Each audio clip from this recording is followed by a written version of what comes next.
its economy to have a really great transportation system, and pretty clearly public transit is a major part of that. UTA has provided reliable public transit in this area for over 50 years. And Jerry's going to go into more details about it in his presentation about our history, funding problems, and programs in a moment. But first of all, I want to spend a little bit of time talking about some of the many improvements, significant improvements, as to how UTA operates that have been put in place over the last couple of years. UTA's board, by the way, the board is comprised of 16 people, most of whom are appointed by local legislative bodies, those bodies that support through their taxes that pay for us. The governor also has an appointee. The Speaker of the House has an appointee, the President of the Senate has an appointee, and the Commission appoints someone, and that's the position that Commissioner McConkey has with the Board of Trustees of UTA. This board and the management team have implemented dozens of reforms over the last 2 or 3 years. And they're all listed. We have a brochure that if you're really interested in that, we detail all those things. The kind of things we've been talking about is that we have really done a lot of changes to strengthen checks and balances within the organization. We want to improve silos within the organization and improve communication, accountability. Compensation practices have been thoroughly vetted and changed. Travel policies have done the same. UTA's board employees, frankly, have the strictest conflicts of interest and ethics policies of any organization within the state. Pretty clearly, our goal is to provide the best possible transit service to people within the Wasatch Front, to be stewards of public resources, to conduct our business in clear view of the public, to adhere to high ethical standards, and to honor and support our employees who are hardworking and very loyal. Our CEO, Jerry Benson, has just done an amazing job, and he's going to report to you in more detail on a lot of these initiatives. Jerry?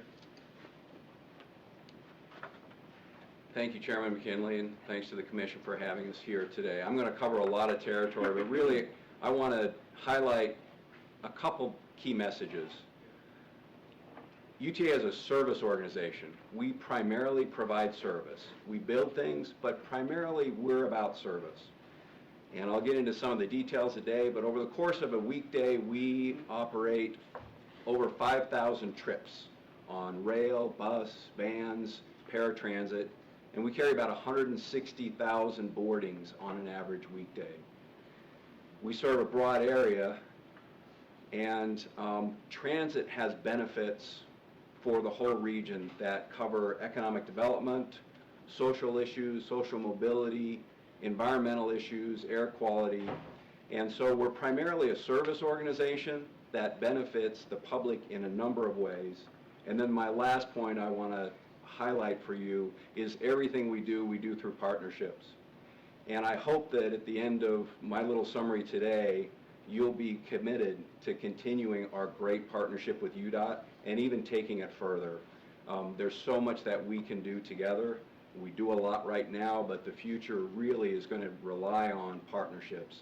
I appreciated the presentation from Murray City and appreciate the partnership with cities like Murray, and that's exciting stuff. I want to come back, I want to do a before and after, come back here in 10 years and see what all this looks like and how people are able to get around in a way that is environmentally friendly, cost effective to them, and creates a sense of community. So that's what we're about, and I hope that this partnership theme will carry through. I'm going to cover a lot of material, and so if you'd like me to come back at the end and give any more detail about anything that you see, feel free to do that. That's why we're here today. UTA is unique among public service agencies because our lineage, our ancestry is private sector business. So public transit was a private for-profit business in this community and really around the world back to the turn of the century, starting in Salt Lake City in the 1870s. You look at turn of the century photos of Salt Lake or Ogden, you see dirt streets with mules and horses, and you see rail in the middle with overhead electric power. As the power companies brought electricity to neighborhoods, they also brought streetcars.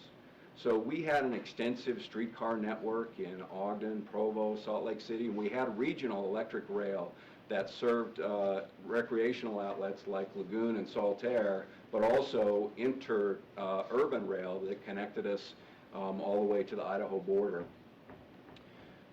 Without going into the whole story, there were a number of changes in land use and economic factors after World War II that really drove public transit as a business out.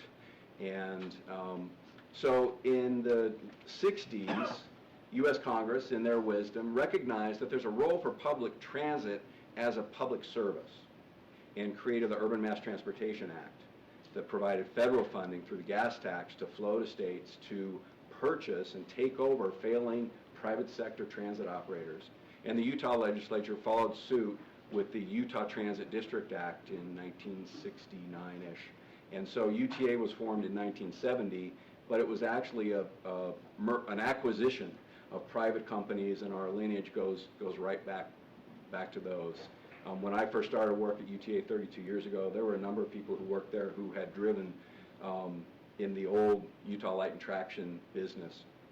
So that's part of our history, and it's a little bit unique, but our mission today is very different than the mission of those private sector businesses. We're not about making money, we're about improving quality of life, connecting communities, moving people in a way that is a public benefit. So we are one of several public transit providers in Utah, and this slide shows the service area for the various providers in the Uinta Basin, Cedar City, St. George, Cache Valley, and you can see ours is that kind of reddish one. We cover the bulk of the Wasatch Front and over 80% of the population of the state's within our service area. I'm going to go through these real quickly, but this just shows you the growth in the Utah Transit District. We started really with cities in Salt Lake County, Salt Lake, South Salt Lake, Murray City, in the early years, and then quickly grew for the whole county, added Weber and Davis County. In 1985, the cities of Provo and Orem came in to the district, and then we started linking up the other cities in Utah County. 1990 is when Grantsville, Tooele came into the district, and then we continued to add some cities in Utah County. I think this is probably Highland Alpine when they came in, and then the southern county cities, Mapleton, Spanish Fork. 1997, Box Elder County cities of Brigham, Willard, and Perry came into the district, and 2008, Saratoga Springs and Eagle Mountain. And as these cities come in, what they do is they agree to put to their residents or their citizens a local option sales tax to provide transit services. When Saratoga Springs and Eagle Mountain came in, I think they had one retailer collecting sales tax, so they didn't have a lot of resources to provide service, but they wanted to be connected to the system. Now that's all changed, and then in 2010, the whole of Utah County was put in the district altogether. So that's the growth of our service area, and we've kind of grown incrementally. But just like with the state highway system, public transit is a regional resource, and commuters and students are often commuting across county lines, so it works better for us, and it makes sense for us to have this be a regional system we can treat all together. So now I'm going to shift to talk about some of our current performance and give updates about our activities and services. I was appointed the President and CEO last August of 2016, and one of the first things after kind of organizing the staff was to go to work on identifying what we call true norths. So these are our unchanging directions that we're headed as an agency, and we use those to guide our decision making and planning. And the true norths are service, people, environment, community, and stewardship. And you can think of it as SPECS is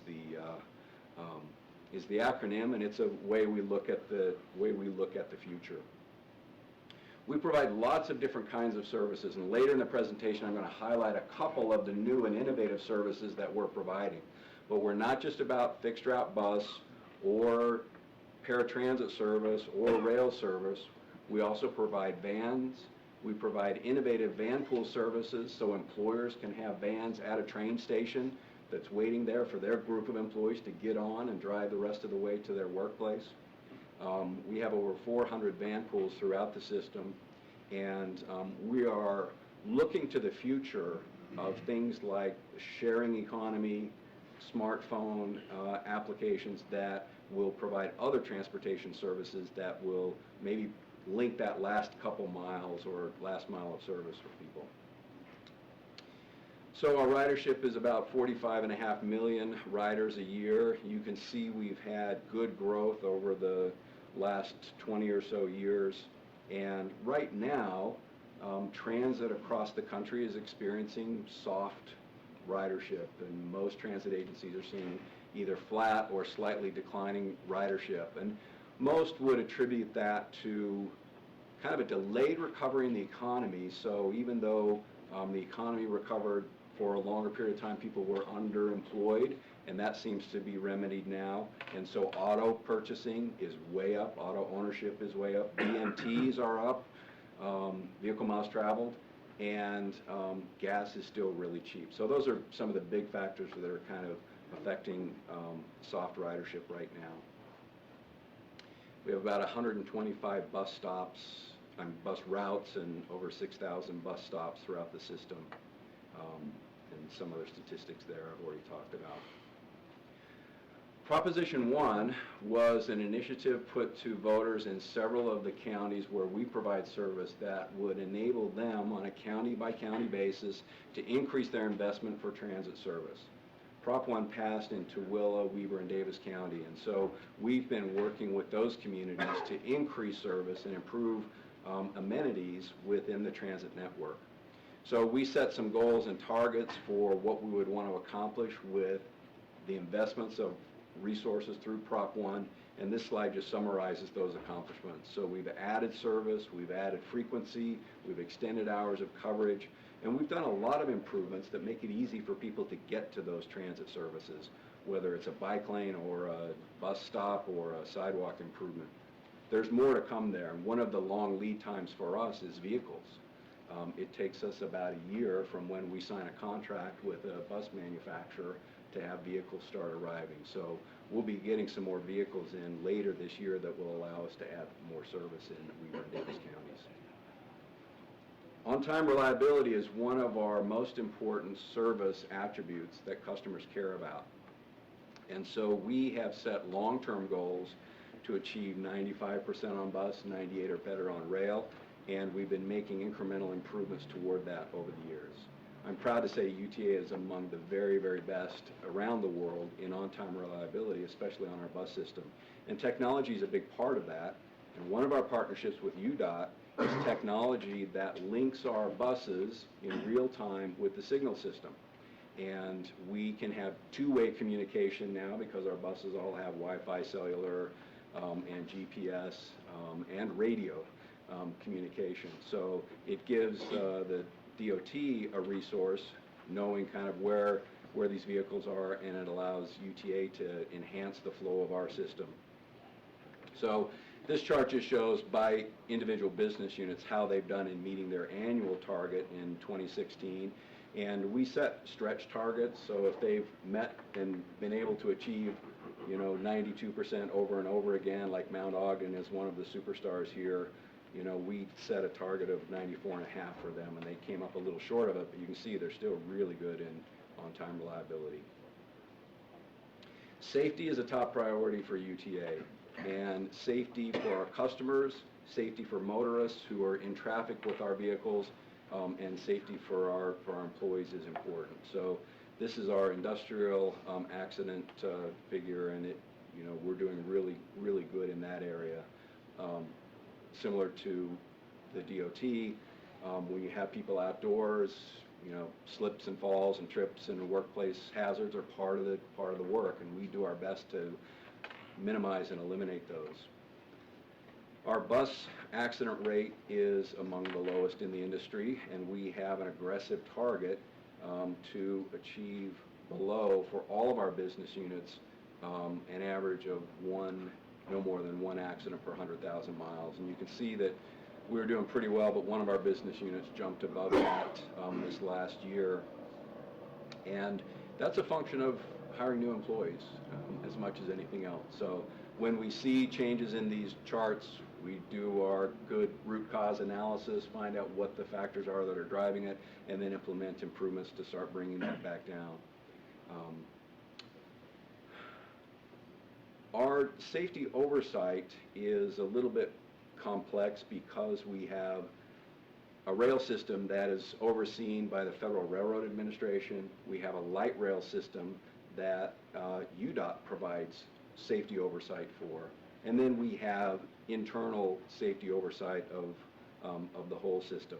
So it's a little bit complicated to look at this org chart, but it really works very well. We try to take best practices from whether it's FRA or what we learn from FTA and our UDOT partners and apply them across the board.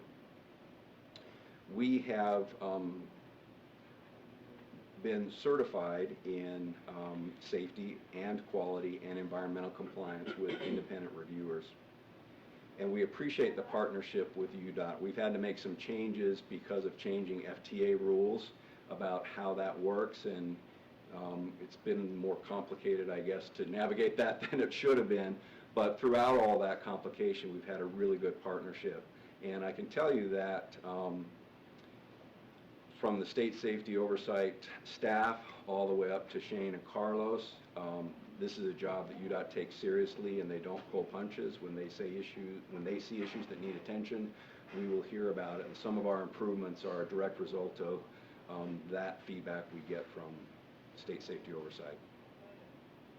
So some of the improvements we have underway right now, this is a long list, and some of these are technical issues, but we are making improvements to both our front runner system and our TRAX light rail system to provide better safeguards and better driver aids and automations that make it easier for people to not go through a signal or not proceed when a section of track is occupied, and on the front runner system to make sure that the vehicle speed is never exceeding the parameters for that area. We already have automated train control on front runner, and what we're doing is upgrading that to make it even more precise. We have a bunch of other improvements throughout the system, including state of good repair improvements. And I know this is a big issue for UDOT as well, but when you start a public transit system, and I guess we're relatively young, only starting in 1970, our rail system is only about 18 years old. So when you're getting going with that, you're really focused on getting it built. And now that that system is 18 years old, we see that things like platforms start to crack and crumble and need to be replaced. We see that rail wears out. So one of our big projects is replacing the curves on 7th South.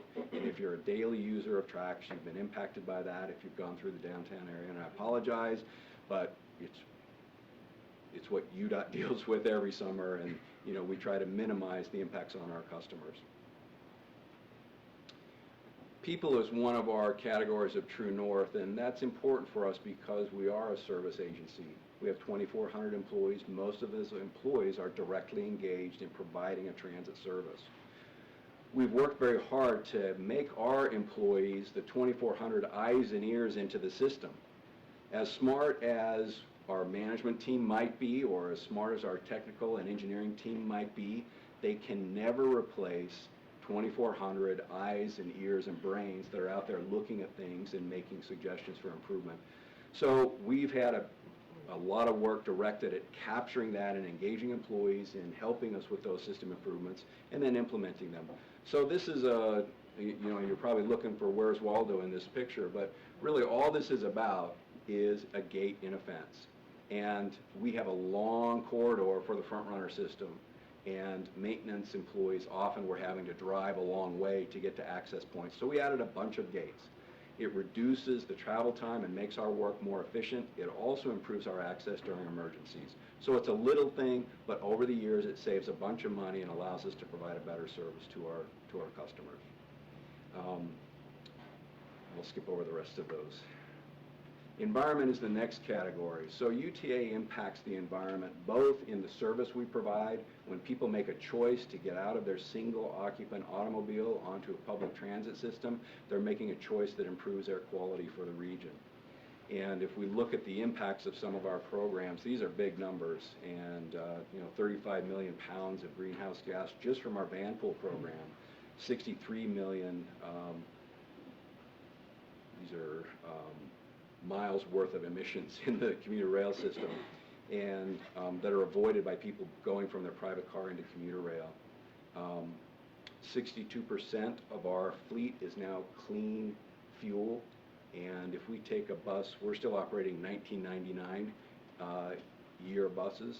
When we replace those with modern, either compressed natural gas or clean diesel, the new buses are 15 times cleaner.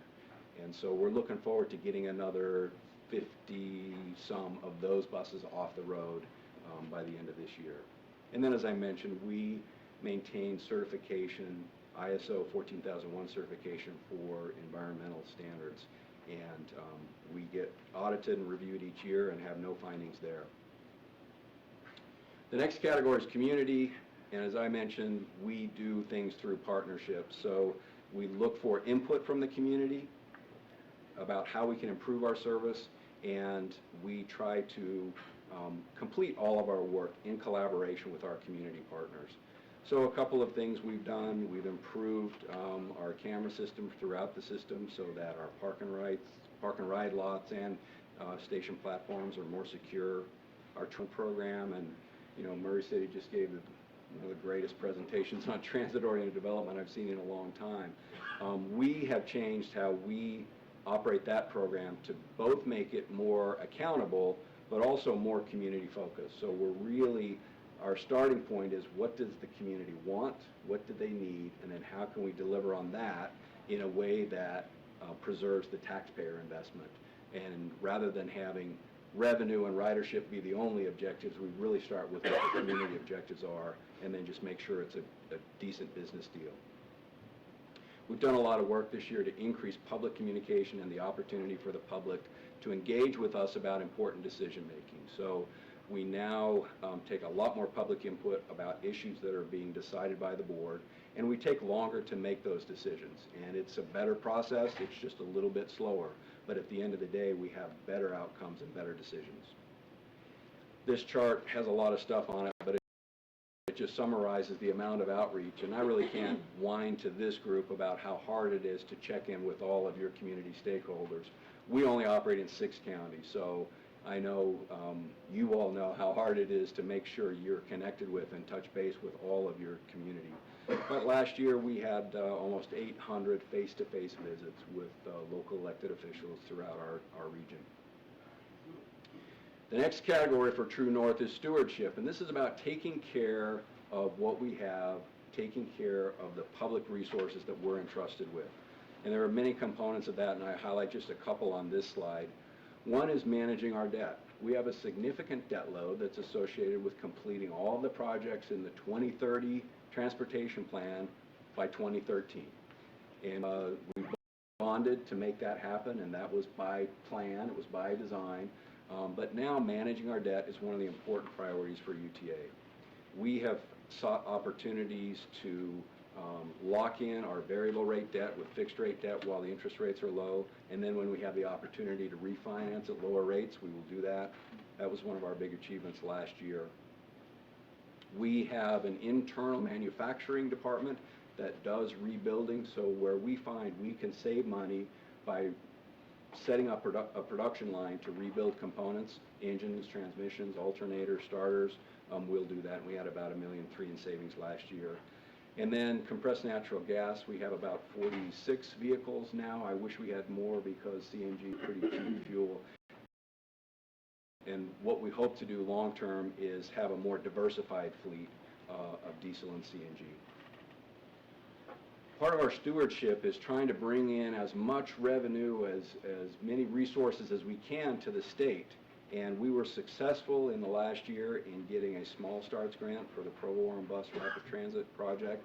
It's the Provo-Orem Transportation Improvement Project, and that's a big partnership that we have with UDOT. It's a $190 million total project. Terry Newell is here, and we really appreciate how great UDOT's been able to work with us, and it seems like we're always asking you to change your plans or delay things or speed up or slow down your schedule so it works better for the transit component. You've just been great. Murray City talked about the $20 million Tiger grant for first and last mile connections, and it's a $20 million federal grant, but the total program is about $75 million. So there's a lot of local match that's going into that, and it's several hundred projects, big and small, across the whole region. And then a whole series of discretionary funds for various things like bus purchases and TOD planning and other purposes. So maintaining our assets in a state of good repair is really important. You don't have to go very far to see examples of transit agencies that have not done a good job of this. So in cities like Chicago and Washington, D.C., and there are big investments in New York and in San Francisco right now in state of good repair. We want to make sure, because we're still relatively new, we want to make sure that the UTA system never degrades to the point that customers are enduring long travel times or the taxpayers face a surprise burden of we've got to come up with hundreds of millions of dollars because our system has crumbled. We don't want to let that happen, so we're going to do our best to keep up with state of good repair as we go. So last year we had a number of projects. This year we have several more that are coming. And here's just some examples of what those look like. So the first is bus stops, tactile tile. All the gray tile is eventually going to go away with the new yellow composite. Pedestrian rail crossings, we try to make sure that pedestrians are always forced to look in the direction of a coming train before they cross tracks. And then grade crossings are where roads cross our rail, and over time those concrete tubs that support the rail just kind of crumble with the weight of truck traffic and car traffic over them. So now I'm going to shift gears and just give you a quick overview of our financial makeup, and then I'm going to talk about future for UTA.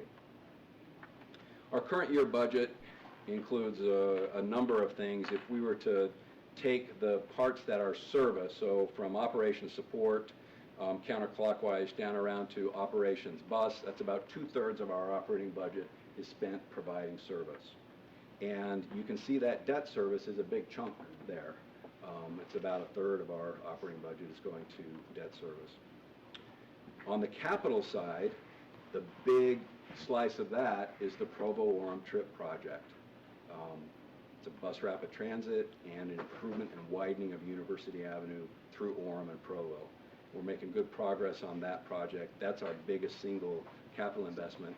The rest of what you see here are all various types of state of good repair projects on technology, facilities, infrastructure, vehicles.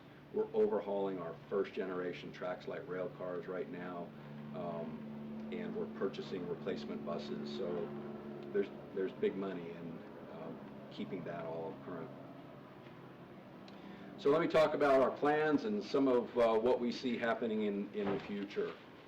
As Chairman McKinley pointed out, we're very focused on UTA as an agency that is credible, transparent, accountable, and open to the public.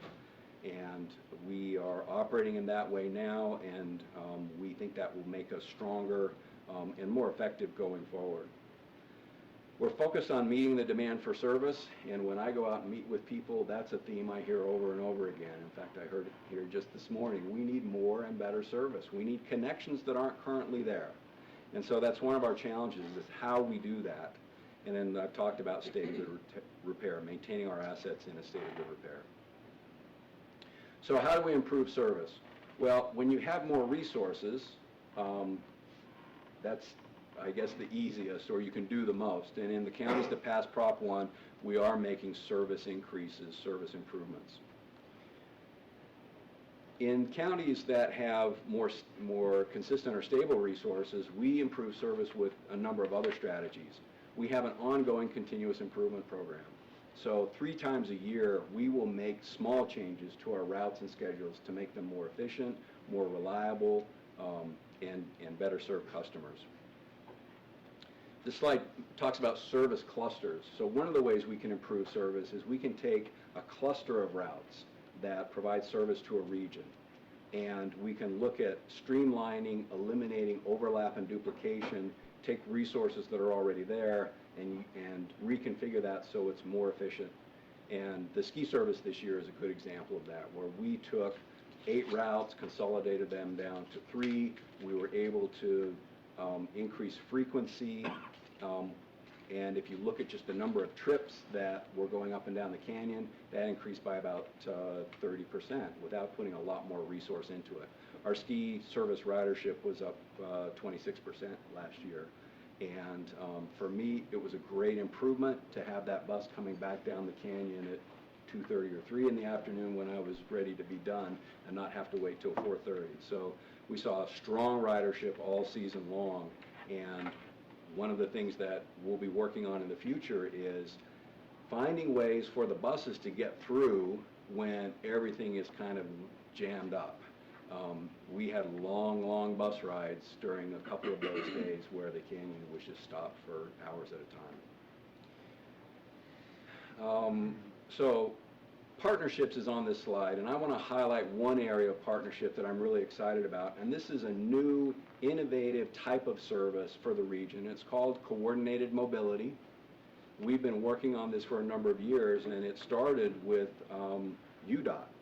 So for several years, there have been programs for funding from the Federal Transit Administration to support services for people with disabilities and seniors.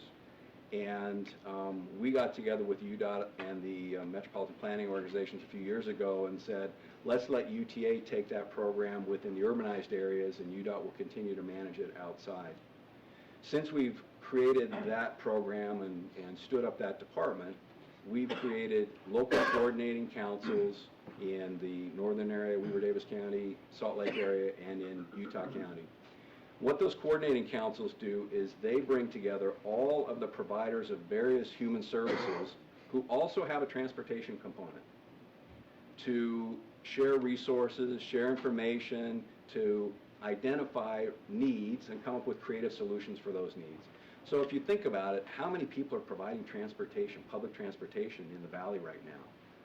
Think about Salt Lake County Aging. Think about school districts. Think about private senior centers. Think about Intermountain Medical Center, the Veterans Administration. The list goes on and on.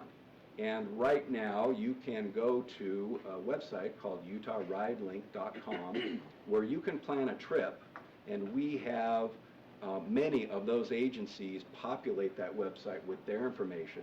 So if you have a disability or you're a veteran and you need to get from one place to the next, this gives you a one-stop shop to know what all the resources are in the community that you might be able to take advantage of. We're just getting started with this program, but it's really exciting to see how creative and how efficient we can be in improving public service. Yesterday, I was in Davis County to announce the launch of a new volunteer driver voucher program in partnership with Weber County Aging, Davis County Aging, and a nonprofit called Roads to Independence. What this program does, it allows customers or clients of those agencies to get a voucher from the agency. And this is a voucher that they can give to a friend or a neighbor or a family member when they say, can you take me to the grocery store, take me to a medical visit. It's a service for people who don't have a good transit connection. They're not able to drive or use their own personal car, and it helps eliminate that barrier of feeling like they're imposing on someone to ask them to give them a ride. We have a great resource in our community, and there's a lot of talk right now about the shared economy or the sharing economy. And Uber and Airbnb are in the news all the time because it's a way to tap into those resources. One of the greatest resources we have right now are private automobiles. Private autos are parked 95% of the time. And if there's a way to tap into that resource, and Uber's trying to find a way to do that, maybe that's a way we could also provide greater public service. We also in Utah have a strong culture of volunteerism. So this voucher program in Weber and Davis County is a great way to tap into those things.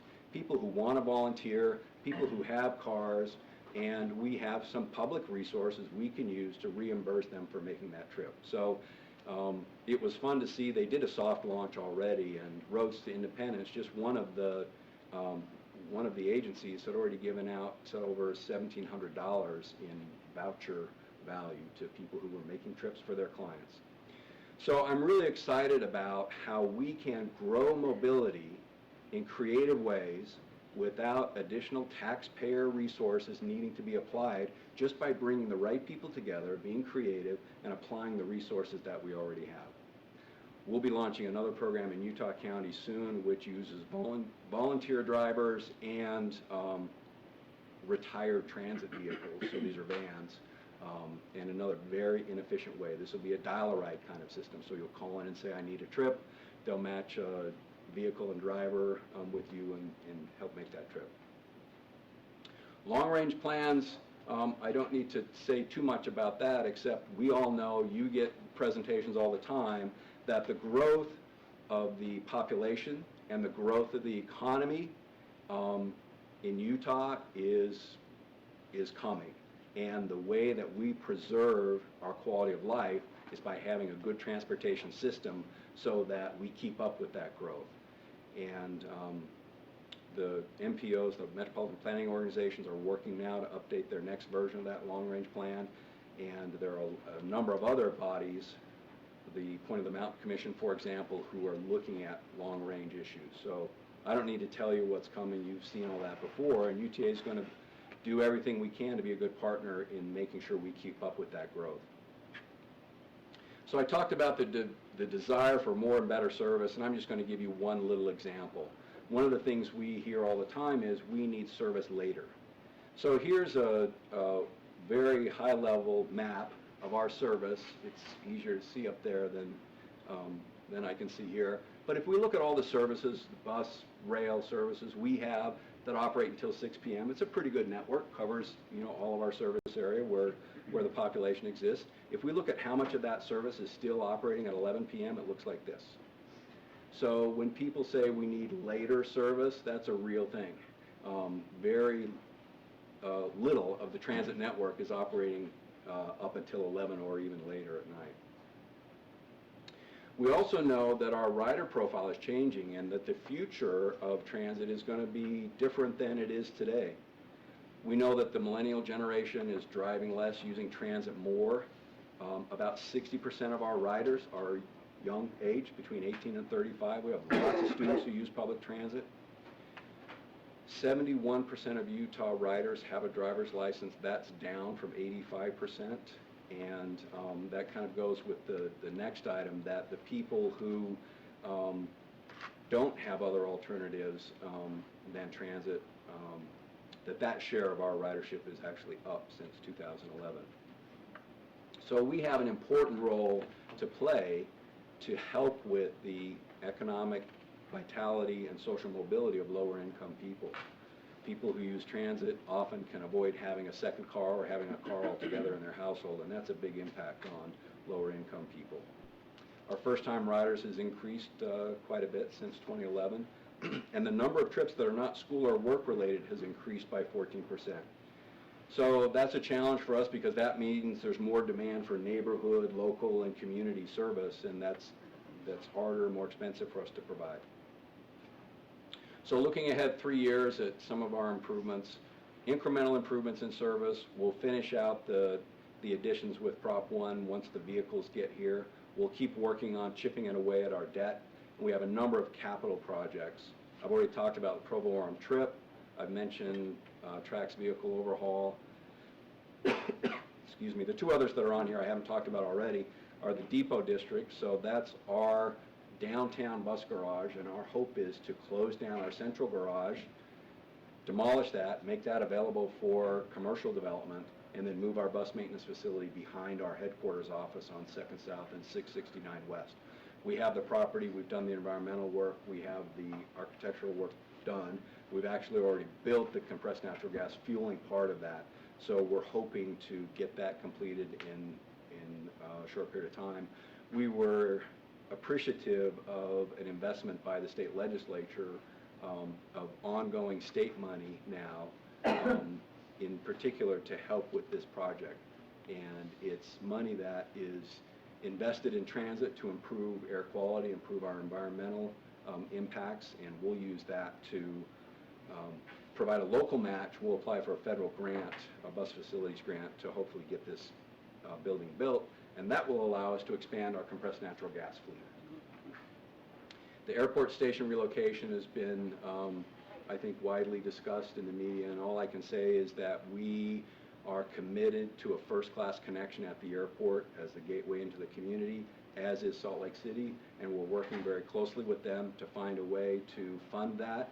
It's a regional resource. It's probably going to take partners outside of UTA and Salt Lake City to figure it out, because it's a big expense at about $68 million, but I'm optimistic that we're going to get the pieces put together. We've already contributed about $5.3 million to that project, and we're working closely with the airport and their construction contractors to make sure that we don't interfere with their timeline, and we get the funding of the station relocation figured out in a timely way. I think I've talked about that. Stakeholders want more transit. So I'm going to end with this last slide and just again reiterate that UTA provides service. We build things, but primarily we're a service provider. We provide service that has broad impacts. It's not just economic development, it's not just social mobility, it's not just environmental justice, it's all of those things, and we serve a very diverse customer base and population. We impact environmental air quality, we impact quality of life, we impact congestion, we improve safety. And we hope that the future for UTA and the future for UDOT is one of continued and even closer, better collaboration, because the future of the state means a lot more people. And we think that UTA can carry more of the load, and we'll look forward to working with you all to make that happen. And thanks for the opportunity to be here today. Thank you, Jerry. I know that our management team from both agencies meet on a regular basis, and I know that the travel signs above the interstate tell people at times when it's there to know that to use UTA's facilities. So their endorsements are going back and forth, and I don't believe any other state does this. This good old Utah pioneer humor where we can do it, and we do it our best we can. And just a word about these orange barrels, folks. Now, orange barrels are a good thing. And I'll tell you why. When highway problems are out there, and there are issues with roads, until the orange barrels go up and come back down and don't get fixed. So you ought to be glad that our orange barrels are going up. Right, Craig? See? And that's the same thing with our agency. We have, within UTA, there are surprises. Sometimes people run into our trains. Sometimes they run into our buses. Sometimes things happen, accidents occur. But they run into orange dump trucks too. And public agencies are at the will of the people. I appreciate very much the report. It was very good. Is there any questions from the commission up here? I have a question. You referred to positive train control from the, I recall last year, I can't remember the details, there was a terrible accident. I think it was between the Philadelphia and Boston corridor of Amtrak. And the train went off the track because it was operating too fast around the curve. And there was some talk about whether the engineer had a heart attack or something like that. So you've got an engineer or an operator, I don't know what you call them, on the front runner train. And I assume that that person normally is in charge of the train, the speed and stopping and all the rest. But is there some override system where if some, God forbid, a person had a stroke or heart attack or something, was disabled, what happens then in this idea of positive train control? So we built FrontRunner with automated control technology on board. And so right now, and starting back in 2008 when we opened that line, the system had in place safeguards that would stop the train or reduce the speed of the train or stop the train if the operator if the operator exceeded the operating parameters of that segment. So that's already in FrontRunner. And if an operator goes over speed in a segment, they have an alarm, and if that continues very quickly, the train actually will shut down. And they will have to restart it All of that is logged, and it's a problem for the operator. It's not something we ever want to see happen. So we've had that in place from day one. What we're implementing now is an upgrade to that system to be compliant with the new Federal Railroad Administration rules. And the upgrade of the system, one of the things it will do is it will reduce the segment size that we look at, so it's more precise. It's going to look at smaller chunks of the rail to say what's the safe operating speed in this chunk. And right now, our system has larger chunks. It will actually allow us to speed up in a few places, but other areas will be more precise in the safe operating speed. So we had positive train control. The Amtrak type accident could not have occurred on the UTA front runner system. And so what we're doing now is really an enhancement and upgrade, but we had always had that kind of train control on front runner. Good to know. You foresee a time when the train might be completely automated and not require a human operator at all, or will there always be that human judgment factor in place? So there are totally automated trains that operate around the world, and the technology is certainly possible. Our system was built to, with lots of grade crossings and lots of passenger stops. And so I think it would be a big investment to get the front runner type of operation to a level that it could be 100% automated. You know, we're operating in a corridor that's adjacent to wild areas. We have wildlife and, you know, sometimes trespassers. So right now I would say it's certainly much safer with a live operator in the system. And the same for our track system. It's much safer with a live operator in the system. It's possible, and it's been done around the world, but it means a big investment in that infrastructure. So you engineer out as many of those conflicts, vehicle-train conflicts, people-train conflicts as possible. You elevate things so people can't get to it, get in the way of it. And when you do those kinds of things, then it's easier to automate it completely. Thank you. Commissioner Zanoni has a question for you. Thank you. I have one question from Chairman McKinley, one for you, Jerry, and one from both of you, if you don't mind. Sure. What is the most challenging issue that's facing UTA right now, Mr. Chairman?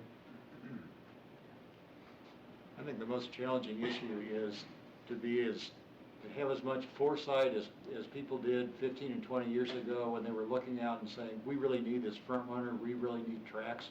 We know technology is changing, we know people's habits are changing. What we don't want to do is to get 15 or 20 years in the future and say, yeah, that's what we should have done.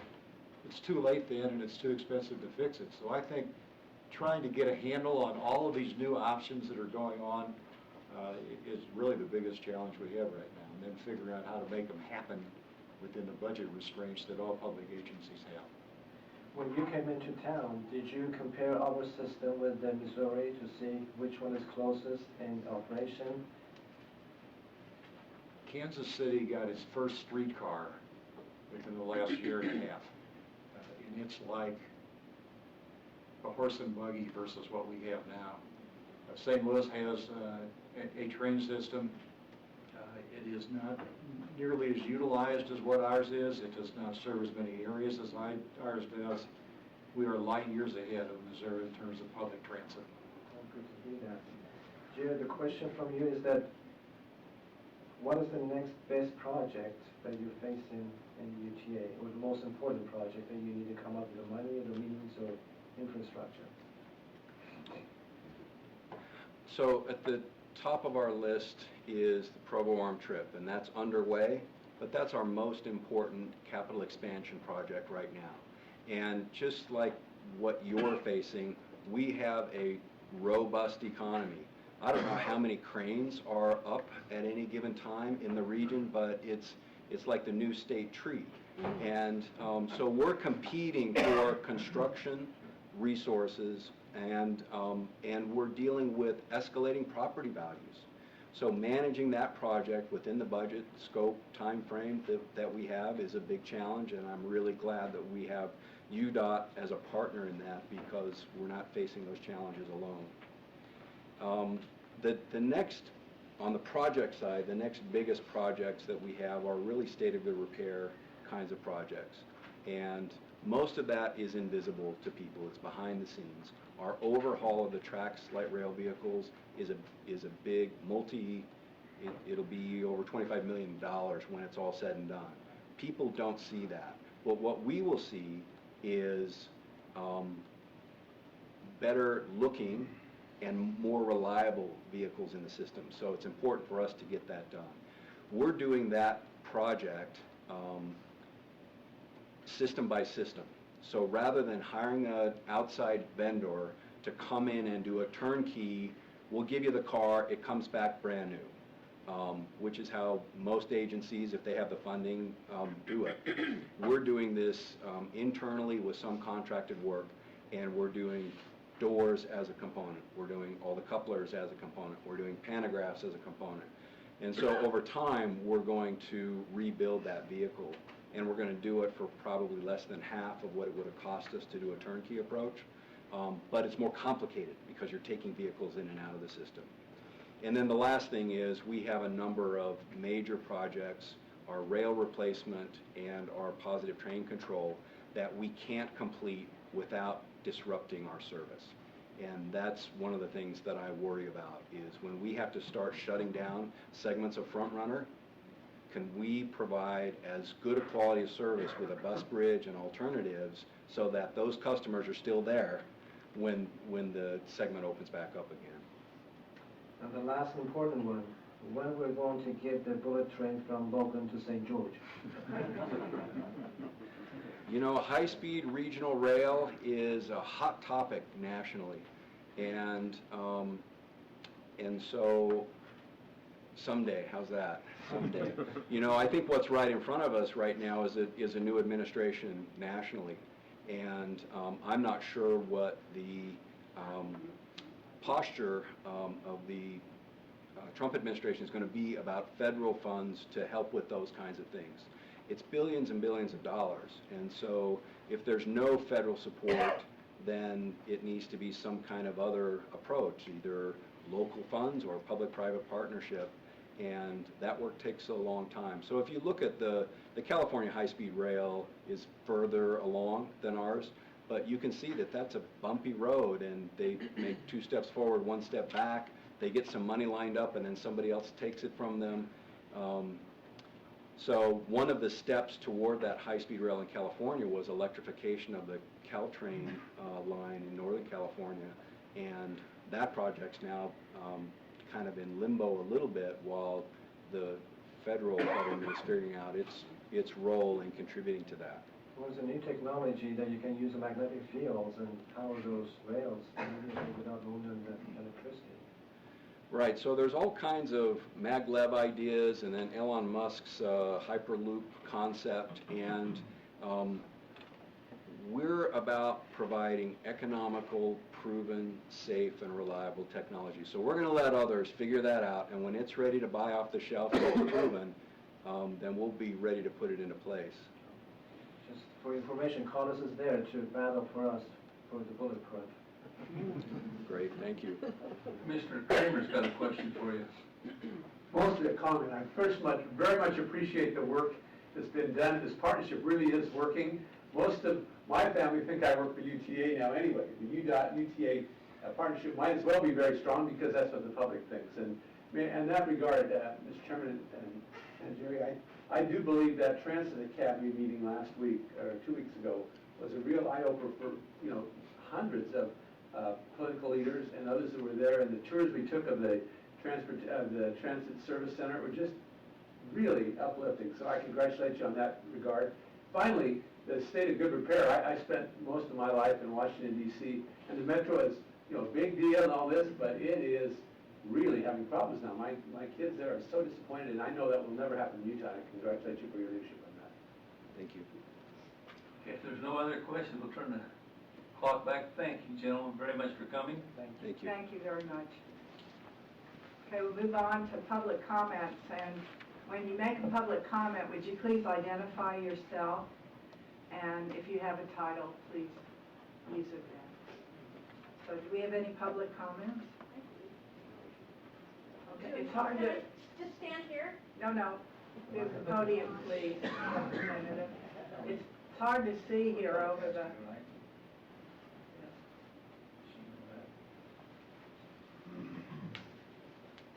You're on Thank you. candid camera now. All right, thank you. Thank you for giving us the opportunity to be here. I'm Representative Sue Duckworth, and my district is 22 West Salt Lake County. I just have a couple of things. Congratulations to UDOT on the public-private partnerships.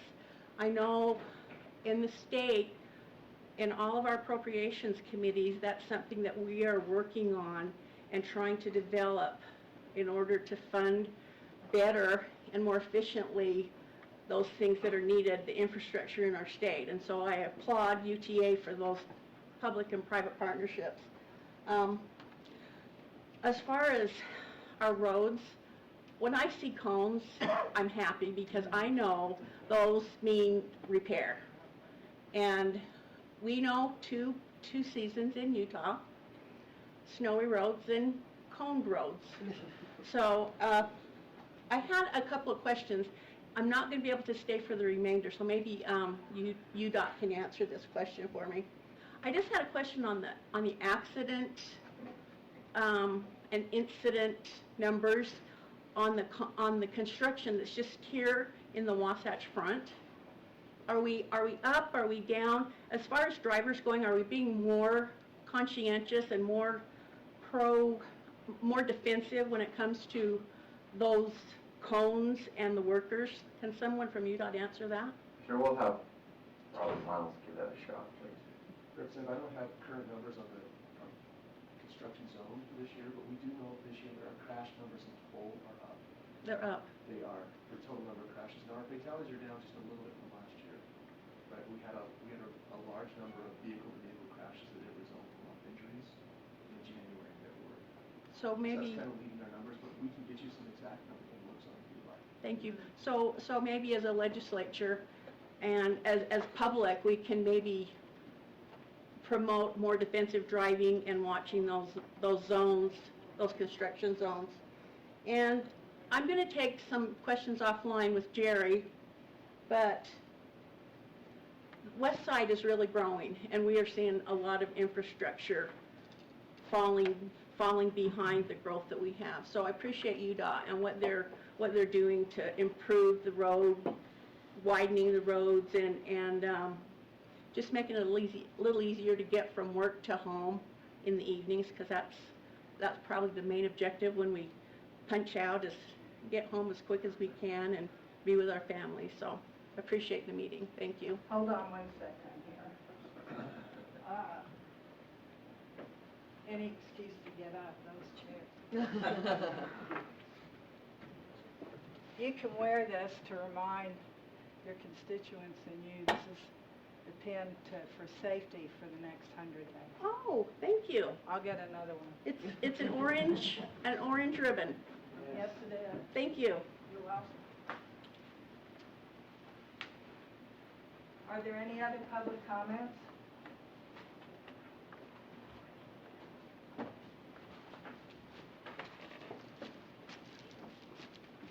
Oh, thank you. That was quick. Commissioners, I appreciate the opportunity to address you today. I'm Kurt Hutchings. I'm with the Dixie Metropolitan Planning Organization, and I'm the Transportation Planning Director for the 5-County Association of Governments, which is the southwest 5 counties in the state around the St. George area.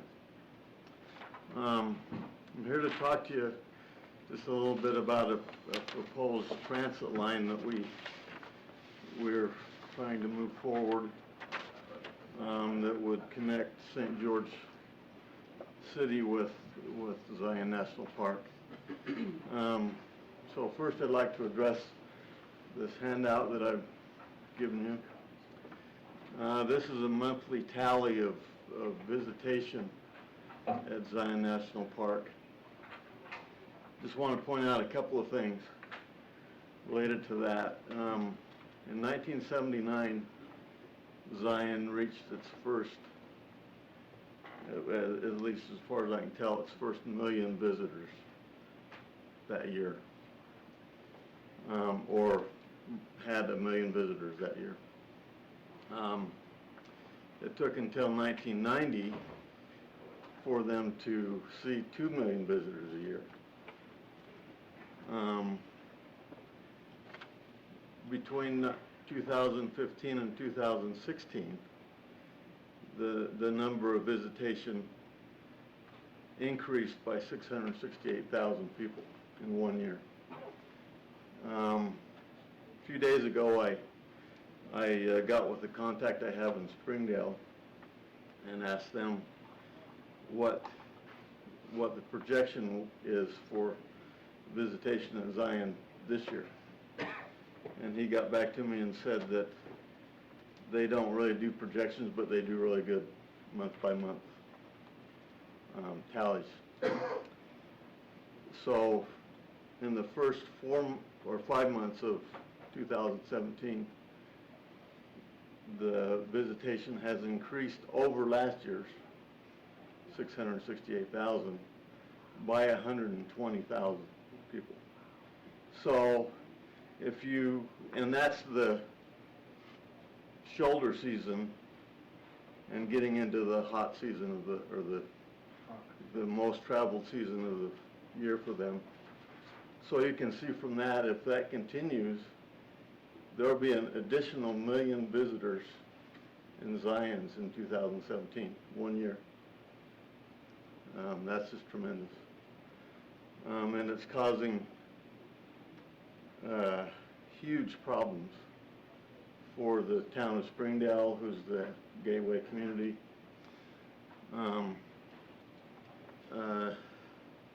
And talking with the mayor there in Springdale, who's also a business owner, he tells me that because of the congestion in town, it's actually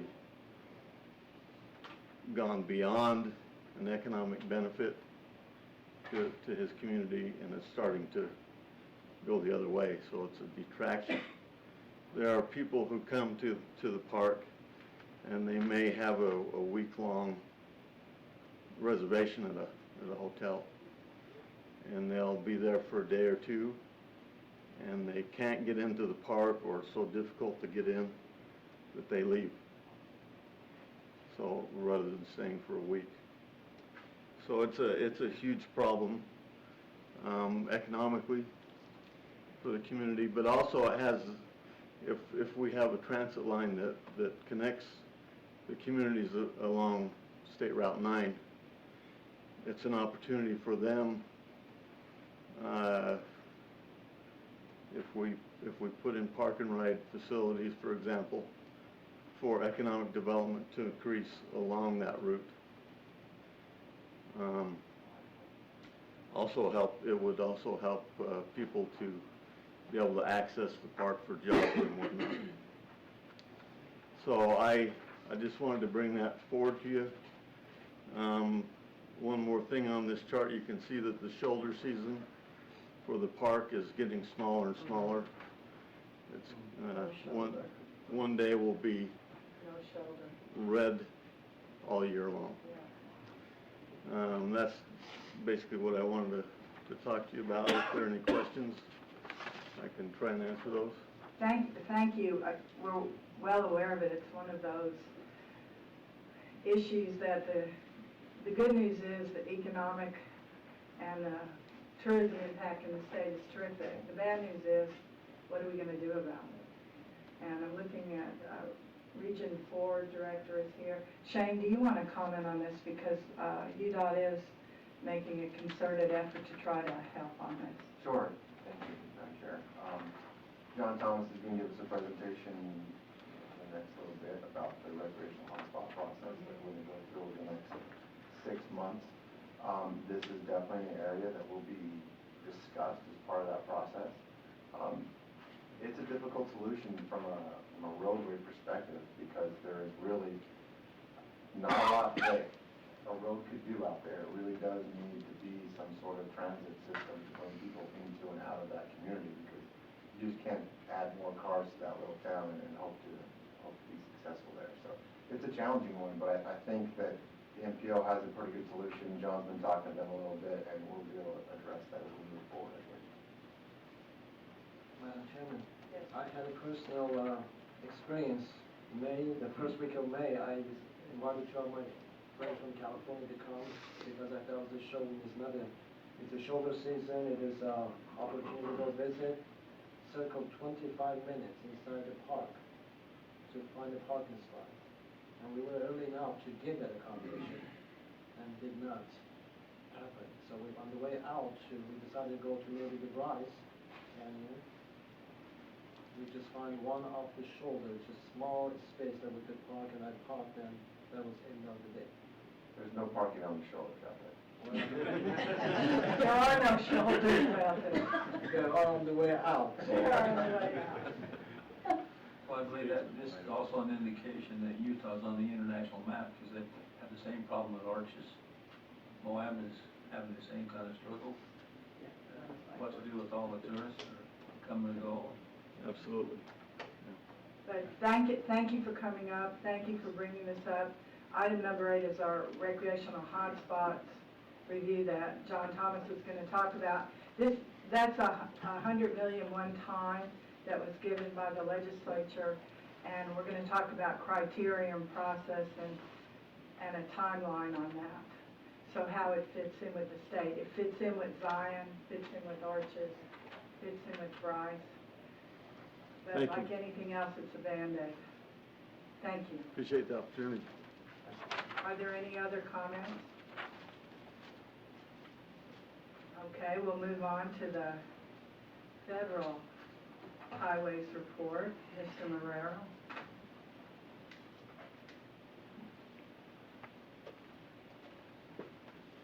Good morning, Madam Chair and Commissioners. Again, I'm Ivan Marrero, Division Administrator of Federal Highway. Thank you for having me here today. I first want to thank the City of Murray for hosting us today. That was a very impressive presentation on their future development plans. Looks like they have a very bright future here. I want to thank Brian and his team for that nice tour yesterday.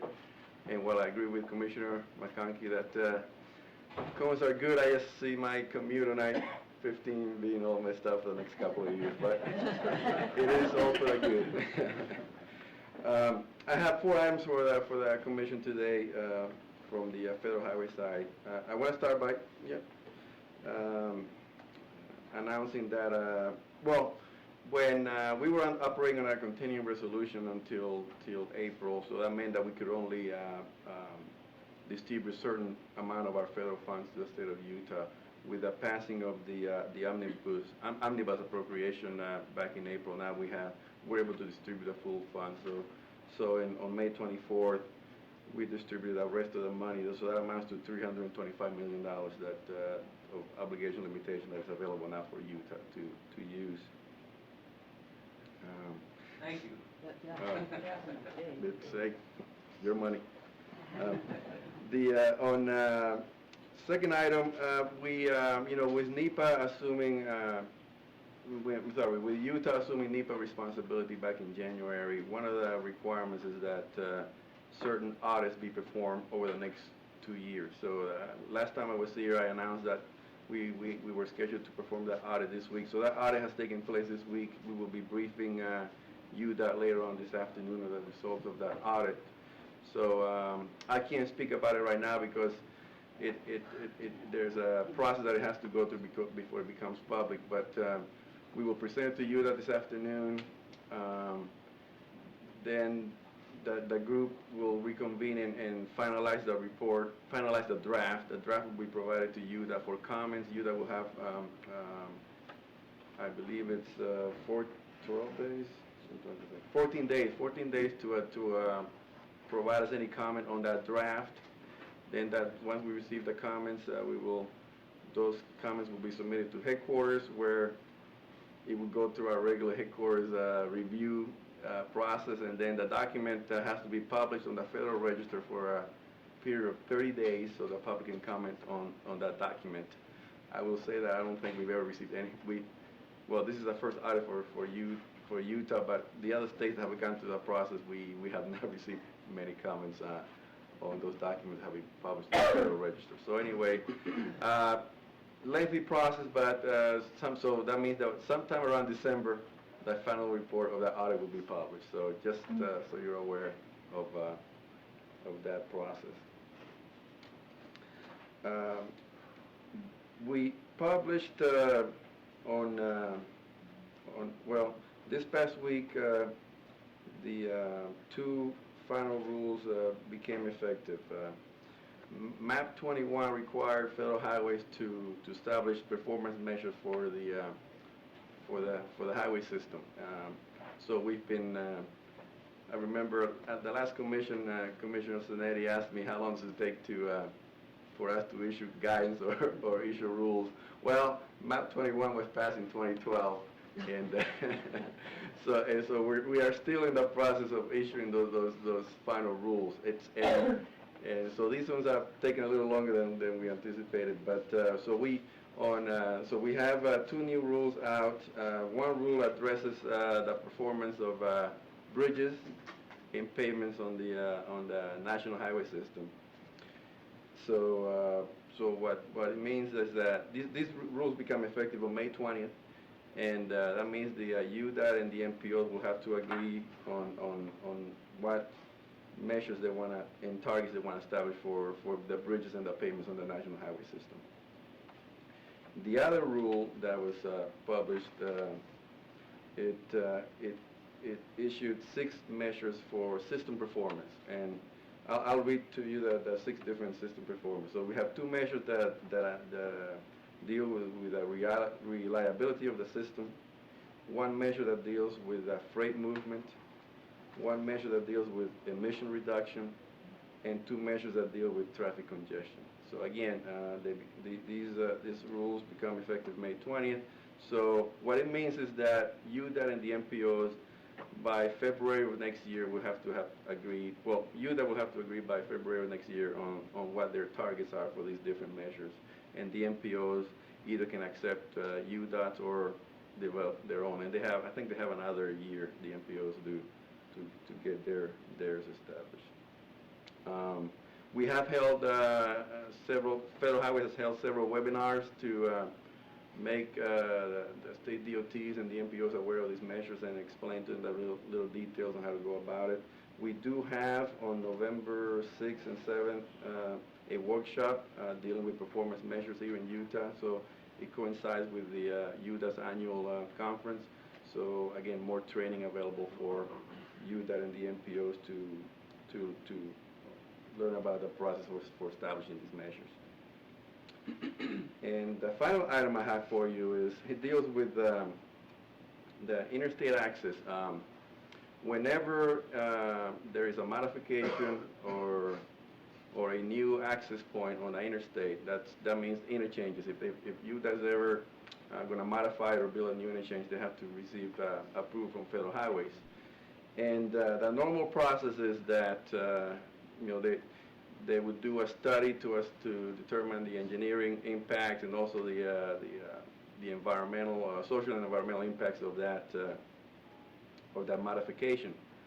And so that's a report on itself. But also because the action is a federal approval action, then it kicks the NEPA process into place, which also requires addressing the social and environmental impacts of that action.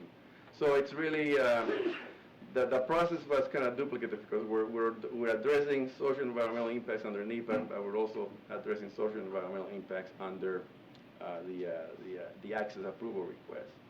So what this policy does, Federal Highways has come up with a policy that allows states to do the engineering analysis, the engineering and operation analysis of the modification first, or separate from, and treat the environmental and social impacts under the environmental process. So basically, it's a way to streamline the process. Instead of doing these 2 things twice, the state can address the engineering, get our approval of it, and then when the environmental process goes through, they can address the social and environmental impacts that way. So it's a way to maybe expedite process and eliminate some of the duplication that's out there. So this is a policy that we just drafted. It's out for comments. So anybody from the public is welcome to comment on that particular policy. So those were the 4 items I have for you today. I'd be glad to answer any questions on any one of them. Are there any questions? Yes? So approval process from the time that the state applies for the interchange modification, and before you get a final approval, the timeline is 1 year, 6 months, 3 months? Well, it depends. Normally, because some of them have, if it's a big interchange, if it's an interchange that is interstate to interstate, like I-215 to 215, that one has to go to headquarters. So that one requires a little more time. Other ones, the minor ones, we can approve in my office. I can actually approve. So really, what takes the longest will be, because again, it's a federal action. It kicks the NEPA process. So it's really NEPA is what drives it all. It doesn't take us very long to do the engineering analysis and get that aspect taking place, but our approval cannot be granted until NEPA is approved. So I don't know if I answered your question, but it's just NEPA. So some modifications are simple, like like what they described here, where they may be putting in a flyover ramp where maybe we're really taking the access point from one location extending to the other. That shouldn't take long to do. Other ones where you're really reconfiguring the whole interchange is a much more complicated and complex, that it may take a little longer to do. Good So, question. Ivan, Yep. the new interchange that's being proposed for I-80 and 211 for the Mid Valley Highway, would that be your office that would approve that? Yeah, I would think it's a new interchange, but it's I think that one may still be within our office. I think it would be in our office. Any other questions? Thank you very All right. much, Ivan. Thank you very much. And Brigitte Mandel, thank you for being here. Well, moving right on to the UDOT scoreboard, Randy Park and Jason Day.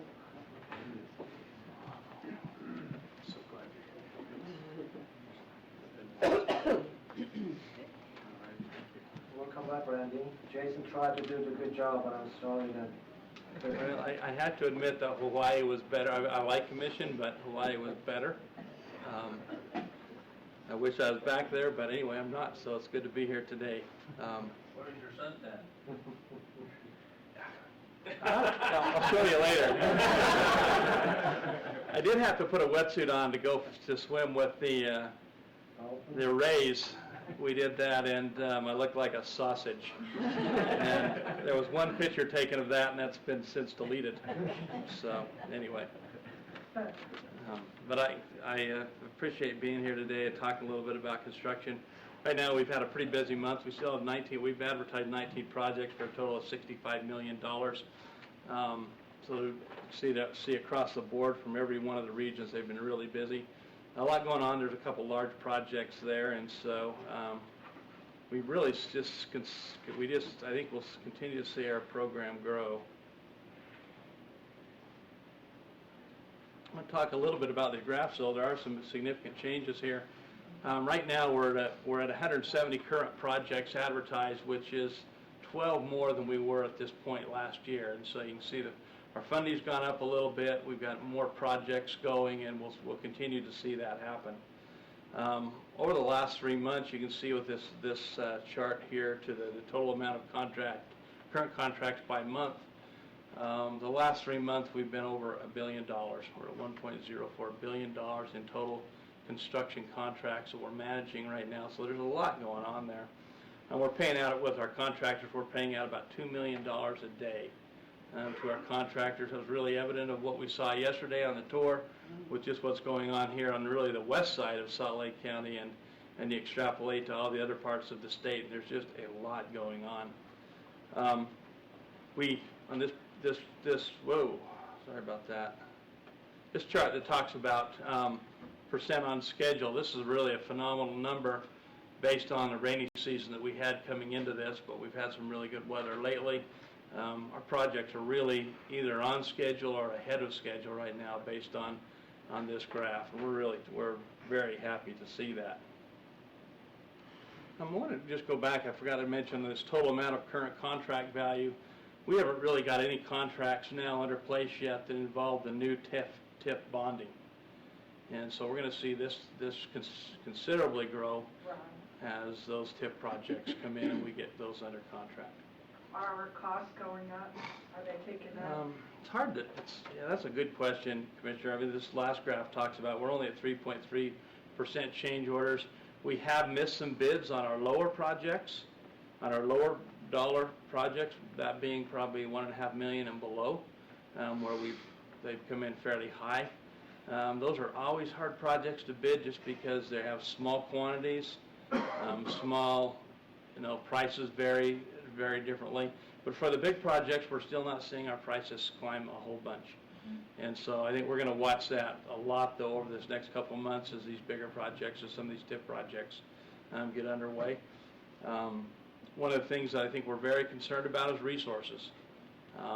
We've got a lot going on in the Intermountain West, not just here in Utah.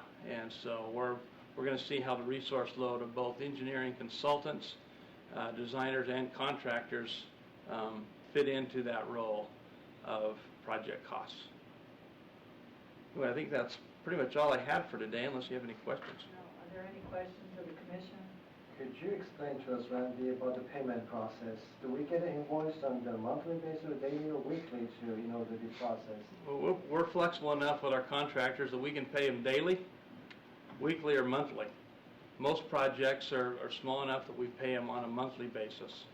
But we work that out with the project team and the contractor of what their payment process would be. On the big projects, sometimes daily is the right way to pay.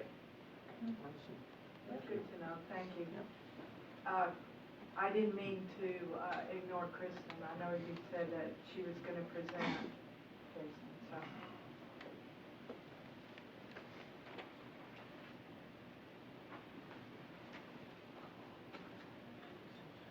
Well, I heard several times today that people are happy when they see orange barrels, but that has not been my experience with the drivers when I've been out there. So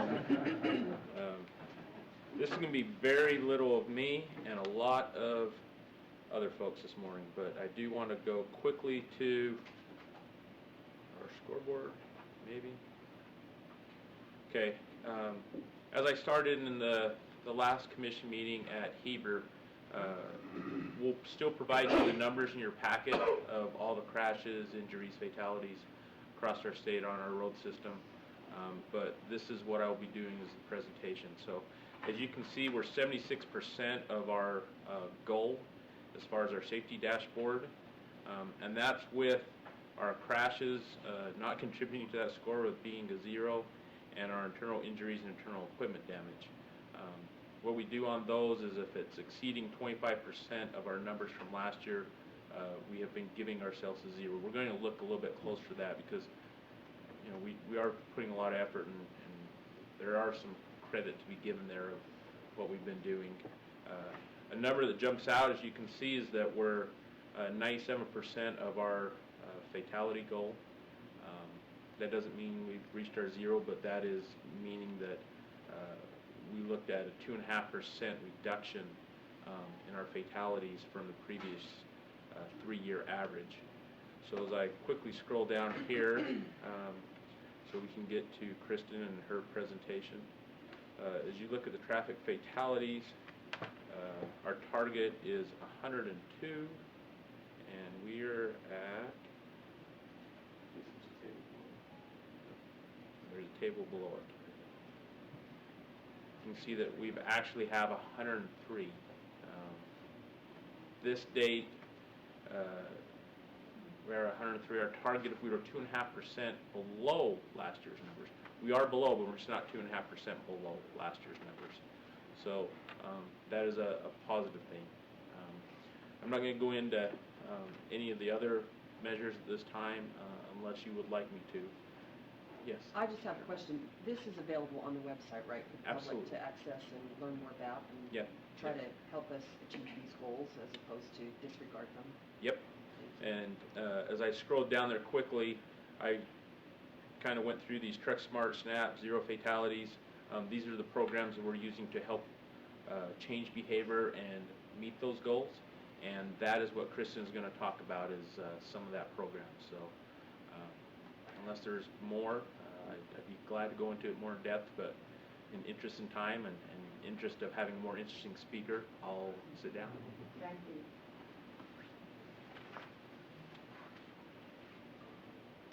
Okay.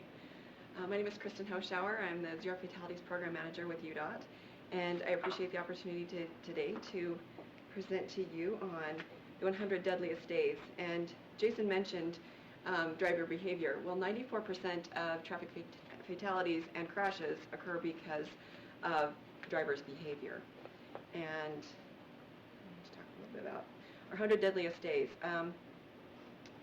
Some of you know that the summer is the most deadly time of the year for drivers, and you can see here on this map, this is the last 3 years, not including this year, of fatalities. And you can see in May, June, July, and August, fatalities spike.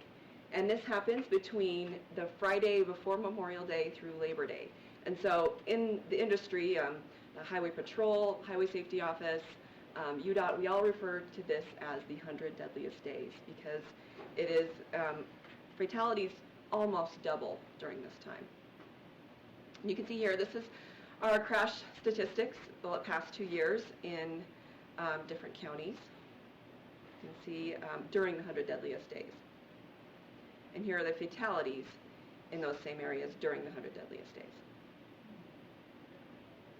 So why is it spiking in the summer? The weather is warmer, people are traveling more, so you have more vehicle miles traveled. People are on the road. The roads are clearer and nicer, so it's kind of lulls people into a false sense of security that they can drive faster, that they can use their phone because the roads are clear. It's warm, they're happy, they're more likely to drive, and so there are more crashes and more accidents. And this also happens because there are also different kinds of vehicles. People are towing trailers or boats. There are also more motorcycles on the road, different types of vehicles, big RVs. Maybe people aren't as familiar with those, or driving around those vehicles are more difficult. So there's just a large number, also many more drowsy drivers. People are more likely to play out in the sun all day and then decide they're going to drive home in the middle of the day or late at night to avoid spending the night, and we do see a lot more drowsy driving. Actually, all of our 5 behaviors, drowsy driving, aggressive driving, distracted driving, and impaired driving, and not wearing a seatbelt, all rise during the 100 deadliest days.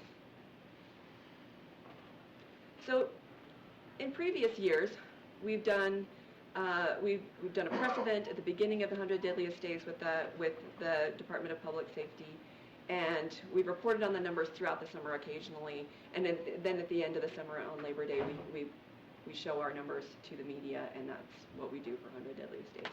This year, we wanted to take a more proactive approach and really get out the message about how deadly it is so that we can really try to make a difference on making it safer and really try to let people know to drive safer in the summer. It is a lot more dangerous than people might think. So this is our press event that we held the Thursday before Memorial Day.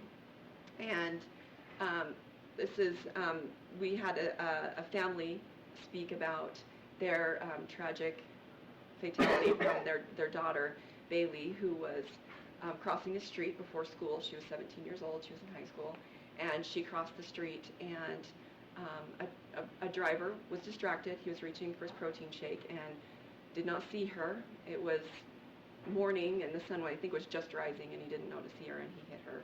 And so this summer we're actually focusing a lot on 2 of those. Pedestrian fatalities are up, so we're focusing a lot on that, and distracted driving is up. So we really want to focus on those. So our media event was centered toward that.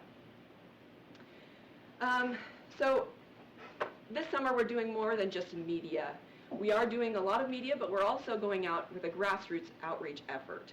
We are going to those communities and talking to them about why summers are more dangerous, where fatalities are happening statewide, and how they can prevent or help with decreasing fatalities throughout the summer.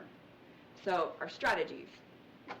We are going to we're actually currently meeting with highway patrols, local police, local health departments, hospitals, EMS, fire departments, school boards, local businesses, schools, city councils, commissions. We've called them up, we're meeting with them, and we're really getting out there face to face with communities throughout the state, not just in the Wasatch Front, and really asking them how we can get this message out to them.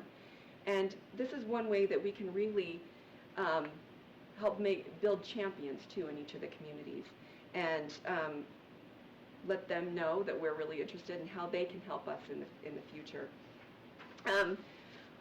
We're also doing a lot of media campaigns. So you can see here we've got on all of the social media is huge, so we're doing that.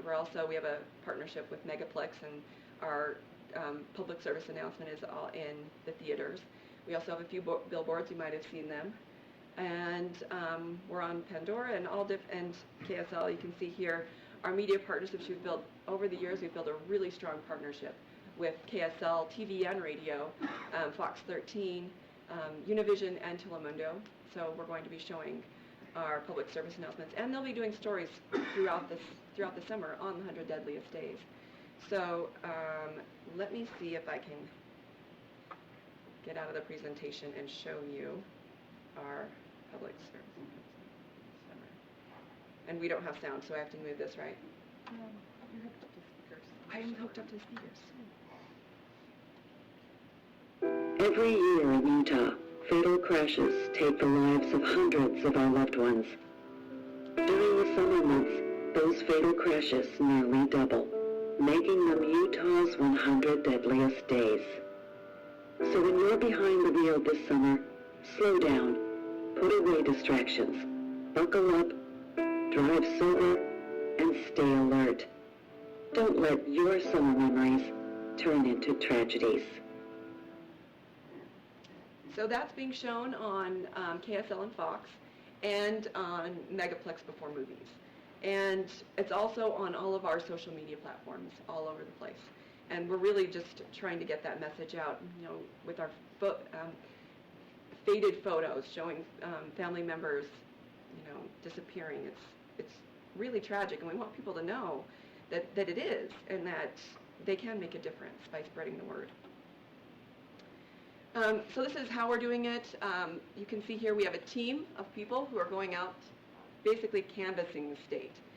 And they've already made calls, and right now currently meeting with different representatives throughout the state in different counties. So if you have any contacts who you think can make a really big difference, let us know, and we will meet with them. And I mean, we're putting up those posters, these posters all over, in grocery stores, anywhere, community buildings, just let people know about it. And you can see here we've met with these. I mean, if you can see in some of these counties, we only have one fatality. If we can meet with someone from each of these counties, we can, make it 0 this summer for some counties. See here. And we're also letting them know, we're giving them a toolkit on how they can also get the message out to them, and let them know that we have all these resources. We have, for every demographic in the state of Utah, we have a program. So you see here, Road Safety Force. That's for our health teachers, spread that message for pre-drivers in junior high and middle school. We have our Click It Club that's in the elementary schools. We are Buckle Tough for those in more rural areas. I mean, our Don't Drive Stupid is focused on teens in high schools, and that's where we give our parent night presentations. Speaking of our parent night presentations, these same people who are going out to our communities this summer are also the people who present at our parent nights. And I'm not sure if any of you have seen some of the parent night presentations that we've given. Great. And you know of how powerful they are. And they become so popular that right now our staff is at capacity. We presented 146 presentations last year. That's 53 high schools that we're in throughout the state. And next year, we've already have signed up 22 more high schools, which could equal about 44 to 88 more presentations next year. And so we'll probably be back in sometime in the future to talk to you about how we can meet that overflowing capacity for our just popularity for our parent night presentations, where our team goes in and talks to driver's ed students about our 5 deadly behaviors and shows them videos and stories of people who've lost loved ones, and it's very powerful. And our school board is actually loves it so much that they want to promote it in they're rewriting their core curriculum? Is it their core standards, right? They're rewriting those, and in that they're putting a strong persuasion toward going to parent nights and making sure, and even almost making it mandatory that they have a parent night. And so it's very well liked. And so if you can spread the message, let us know how we can help and how we can help too. Madam Chair, I find it amazing that UDOT puts this much effort into helping people not be stupid.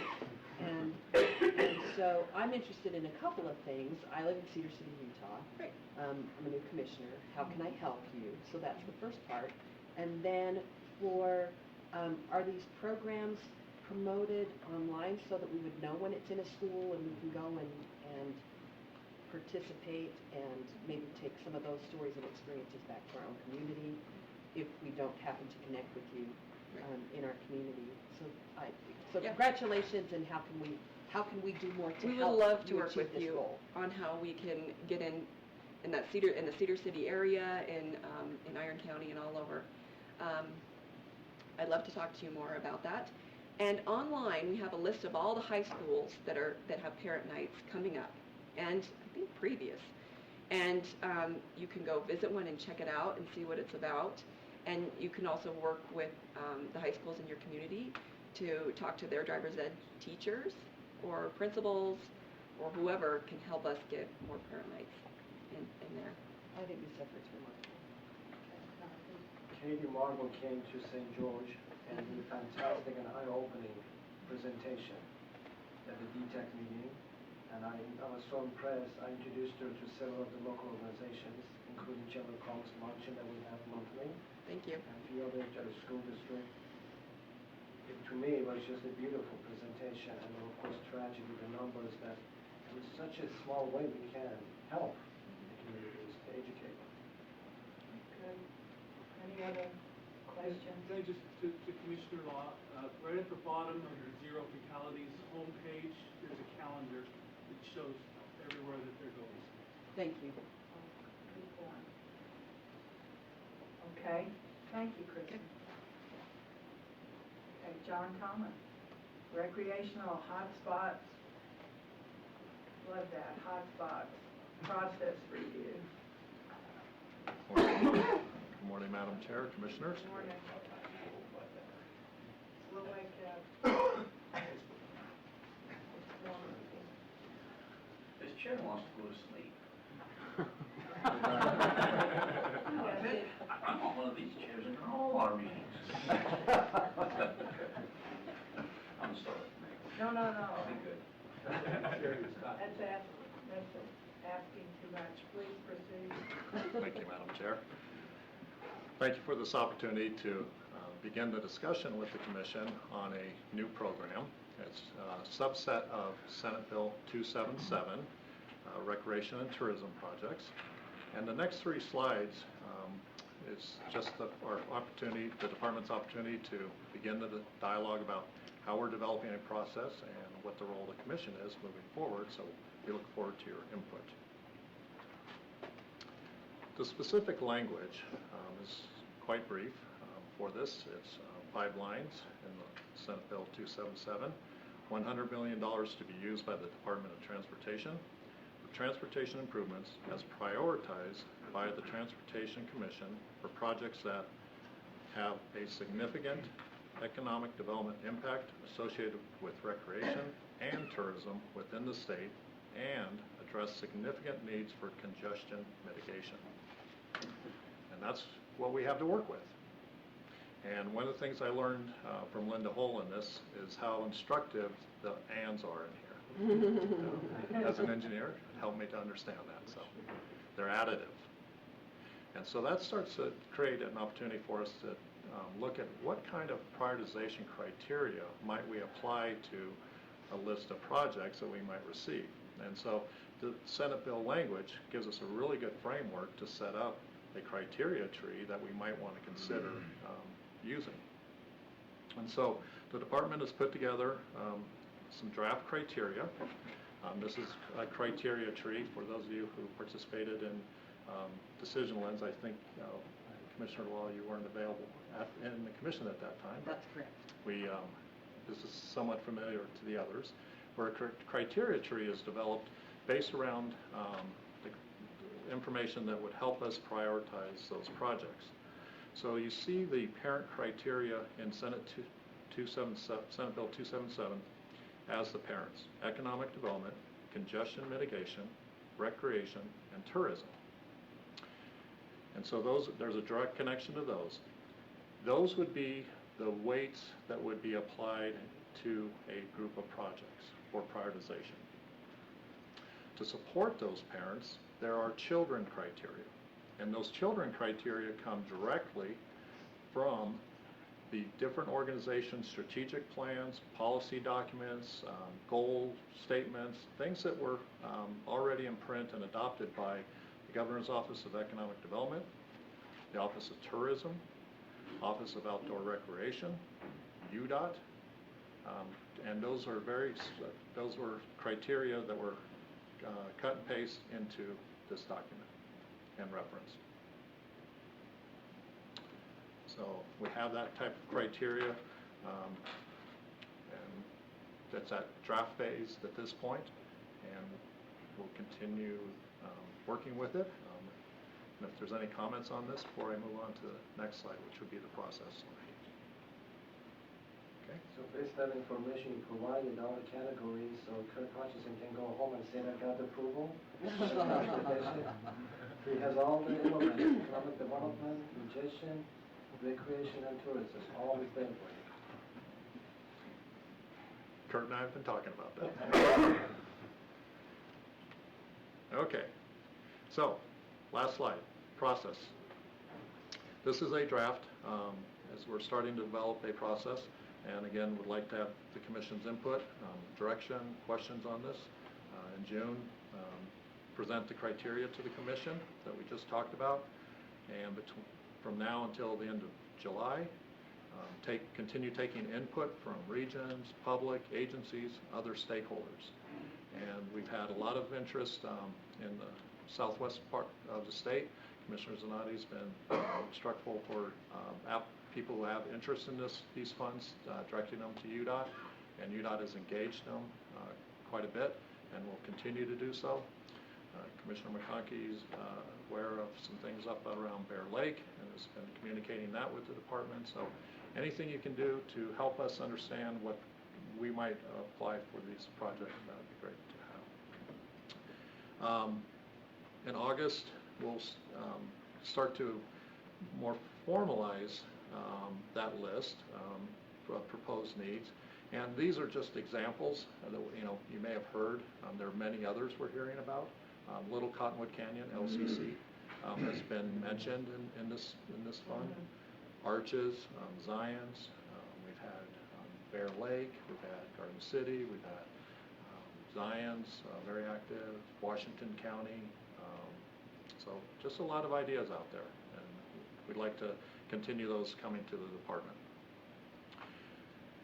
Once we start to have that list going, we're going to start putting data. Staff will be developing the information and data for those projects to get them organized for prioritization. A draft list of projects could be presented to the Commission in October with a comment period for November, and potentially the Commission desires a final list prioritized in December. Staff will work with you, and however we can help you speed it up, slow it down. Just to remind me, this is part of the bond, and this is one time, is it not? Yes, that's correct. One time, it's part of the bond over the 4 years. Right. We're not bonding for or proposing to bond No, for but all it's of part them. of the 1 billion. Yep. And it's a one time. It is, yeah, I guess it's part of the, now what, the TIF revenue. The bond is part of TIF revenue, and so we're using the bond proceeds and other TIF revenues to pay for the entire package. I don't know that you can say this $100 million is specifically in the bond, because we're not looking at it that way, we're looking at it as a total package, but it is in, you have approved this as a program at $100 million. Right. I just wanted the public to be aware of that.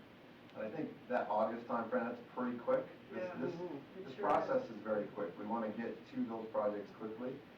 John's excited to move forward on projects and not necessarily, and get the process behind us. So we're moving quickly. But, so if you hear of any projects that like Kurt presented today, as you go around with the community, please let us know. We'll put them on the list and start evaluating them. I suspect that this first stage will be more of a, there's a problem here, and with not a lot of solutions to that problem necessarily, but that's good enough. Give us a general location on where there's a problem, and we'll start looking at potential solutions to that. Is there a website for the public to go into and say they're concerned about this? Not at this time, there is not. That's the Okay. plan, no. Very similar to where they gave us comments on the TIP process. Right. Very similar to that. Okay, That's the plan. okay, and, no, that's it for my questions. Are there any other, Don? Will the legislature need to approve these projects, or they've given us that authority? They're giving you that authority. Thank you. Yeah. Then They we can gave just us the report it. money in their wisdom, and we're very thankful for it, but so, John's eager to go. This is very cool.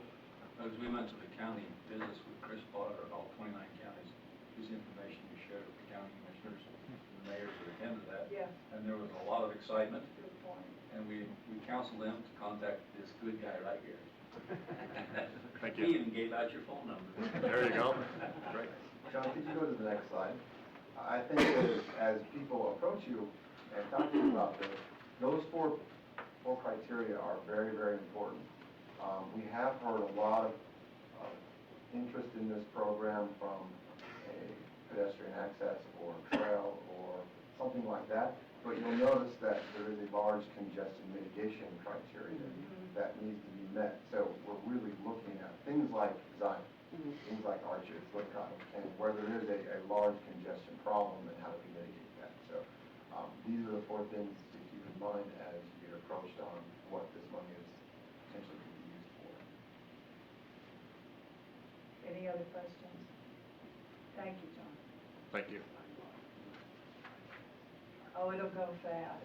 And we have a lot of good things to put it in. Okay, we'll move on to our business items. Item 9, the consent agenda. I need a motion to approve the minutes. I give a motion to approve the consent agenda. Second. Okay, all in favor? Aye. Any opposed? Stands. The 2017 STIP amendment, that was, so we just voted on both of those. Yeah. Okay, program development. Madam Chair, Yes. just to be clear, the motion was for the entire consent agenda, not just the approval of the minutes. Right. Right. Sorry, No, no I problem. didn't say that publicly. Bill Lawrence. Thank you. Madam Chair, Commissioners. Let's see if I can get this up here.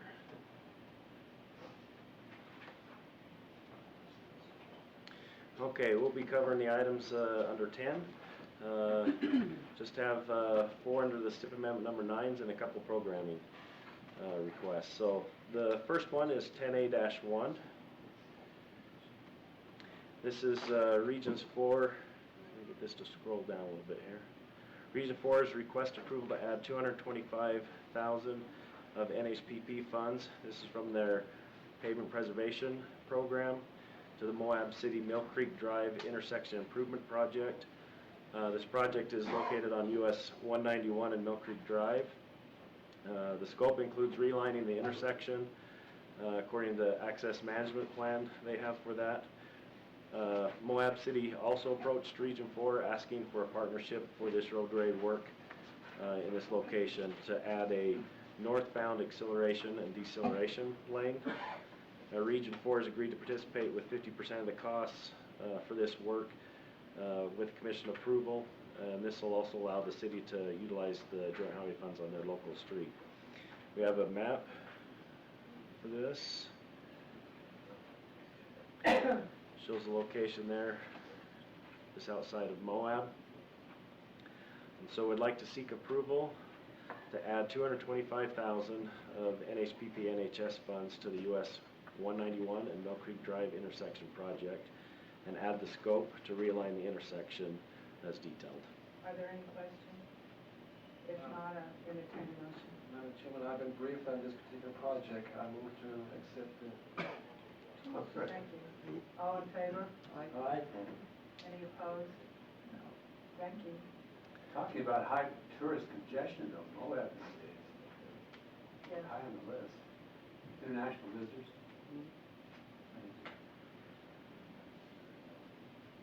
Okay, that got a lot smaller. Let's see if I can make that a little bigger. Yeah, that works good.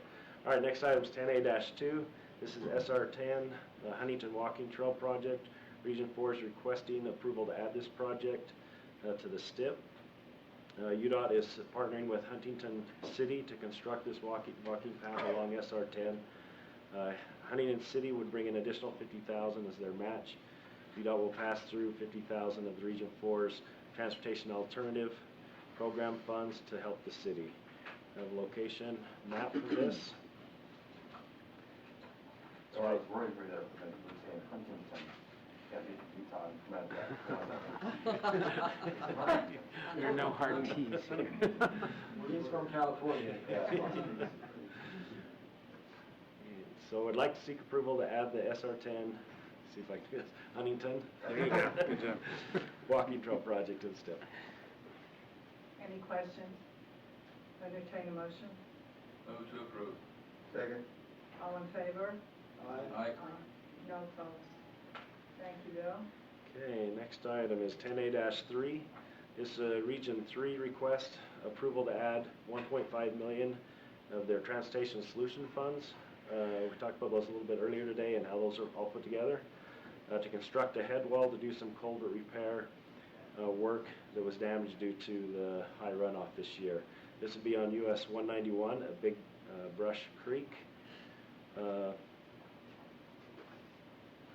The fund this $1.5 million Transportation Solution project, the plan would be to move the SR 113 shoulder widening Charleston to Midway project back a year, so to free up enough funds to get this to go now. We do have a location of this. It's just north of Vernal. Project location there. Madam Chair, Yes. this is an emergency project that we're working on right now. There's currently a contractor out on site doing some mitigation work to allow us to move to this project. Terry's still here. She has some pretty good pictures if you're interested in seeing the problem out there and what they're trying to do, what they're attempting to do. I'm happy to hear it 30 seconds. Why? 28, 27. Either way. Is there a countdown timer going? Mm. Okay, where are the pictures? Meaning we trust you, just explain it to you. Oh. Okay, so, let me flip a couple Okay. pictures here. We needed the picture. Holy smokes. Let me see. Looks like that potato salad. See if it'll move here so I can get you kind of I started out with the wrong one there. How big's that So- culvert? So it's a 10-foot culvert, and this is about 8 miles north of Vernal. And it got discovered on it was a Saturday night, Highway Patrol called and said, we've got a big dip in the road and cars are bottoming out on it. So our guys went out there and closed the road, took through the night, waited until it was light the next day before they opened it back up 1 lane in each direction just to make sure. Couldn't really see what was going on. You can see it has about 30 or 40 feet of fill on top of the pipe, so they wanted to make sure they could see what was happening there. So this is the location. That's the outlet end of the pipe. Here's at the top of the road. It doesn't look very dramatic, but it was quite the dip.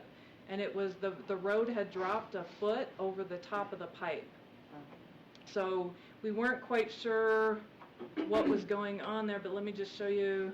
This is at the inlet end, really wide at this location, and what we think is happening is the water had been undermining the pipe for quite some time, and it had created a void. Let me go to the next. This is also on the inlet end. We had a track hoe out there, dug down, found that we had a cavity next to the inlet end of the pipe, and then on the outlet end, the other picture I showed you. Oops, click back again really quick.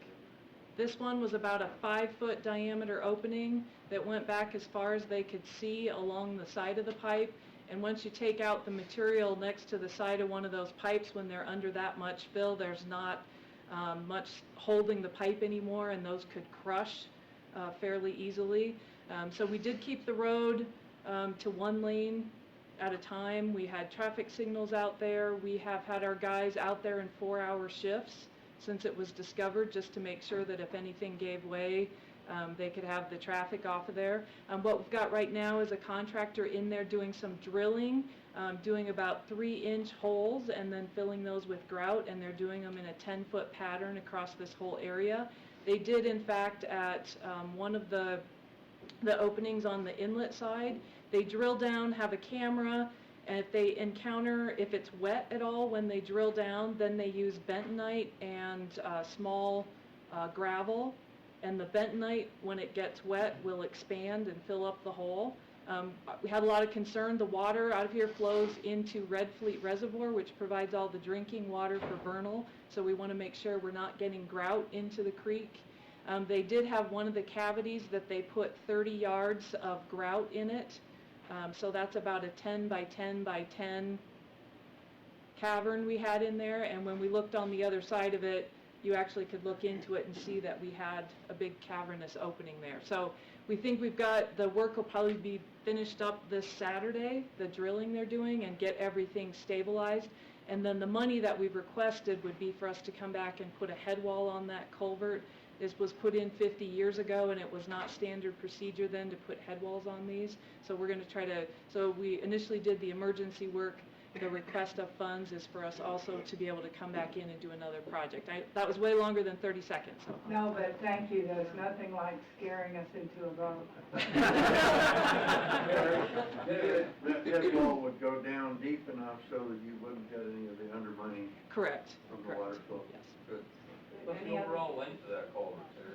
It's over 100 feet. I don't know exactly. It's about 40 feet down the fill, and those slopes are... Okay, so the Band-Aid thing isn't going to, you're going to put a new pipe in there, or a new culvert, or a new something, right? We don't know yet until the water, so part of what we want to do is hold everything until the water goes down. It's really hard to, we don't know whether the pipe is actually corroded on the bottom. It could be that the pipe's corroded as well.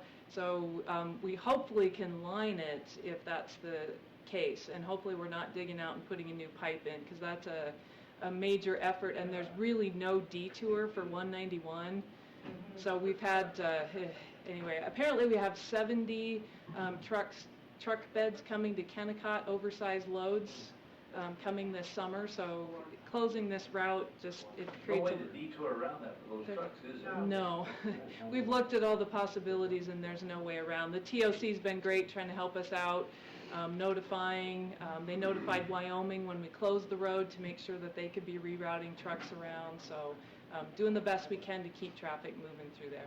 Thank you. I entertain a motion. To approve. Second. All in favor? Aye. Done. Thank you. But this picture, it looks like X-ray from my root canal. Yeah. You did. It was a little bit too close. You need to brush more often. Okay, Bill. Okay, that's a good example of being able to use those transportation solution funds with your project, so. Okay, next item is 10A-4. This is an informational item. This is to let the commission know that Region 4 has combined 2 projects.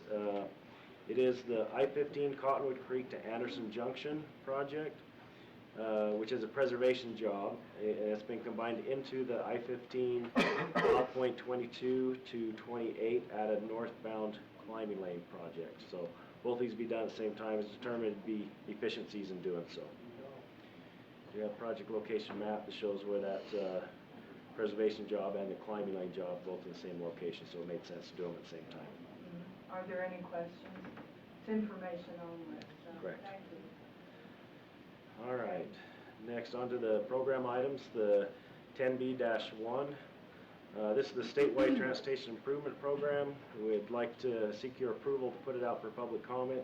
Again, this is a compilation of a lot of effort to get all those projects and put into that draft STIP, so we can now put them out for public comment, which is required by federal highways for the federal funds. And so I do want to just show you real quick, if I can get out of this. That one. Just open this. So this is UDOT's homepage, which you've all been to. And down here you have your Transportation Commission link. Just to show you where a draft STIP location is, the quickest way to get there is click on your link and click on draft STIP. And the bells and whistles are running. Hopefully this works. There it is. Okay, so this one here is sorted by region. There's another location where you actually can pick which one you want to sort by, but this is just the quickest one to get to. Kind of show you how this works. You have the 4 funded years, 18, 19, 20, 21. You see what color of money's on each of the projects, when it's funded, what the type of funding is. If you look down below, you can see the new. That's an example of a new one that's coming into the STIP. So I just wanted to make you aware that those are listed there, or you can see those there. I should point out also that we're seeking public comments on this just like we did on the TIF bonded recommended projects, and it's the same location. Just click in the public comments and you can provide comments on these projects there. Let's see. And you require the names and the contact information for the public, right? Yeah, it asks for that when they make a comment, so yeah, we'll take that. But I think they could do it without leaving the name or contact information if they wanted to. We'll also notice these in the newspapers throughout the state. Let them know this will be going out for public comment. We'll seek those public comments. We'll compile all those comments that we get. The MPOs are doing the same process with their tips. In August, we'll bring that back to the commission for approval to send to FHWA and FTA for approval at that point. Any questions on this? Are there any other questions? I entertain a motion. Move to approval. Second. All in favor? Aye. Thank you. Done. Okay. And lastly, Airport. airports. We brought this to the commission last month, so you had a chance to take a look at it. I can get to it. This is a five-year program of capital improvement projects for the airports throughout the state. Again, we just like to seek approval to be able to forward these on to FAA. Are there any questions? Seek a motion. Move to approve. Second. All in favor? Aye. Aye. Thank you, Bill. Okay, thank you.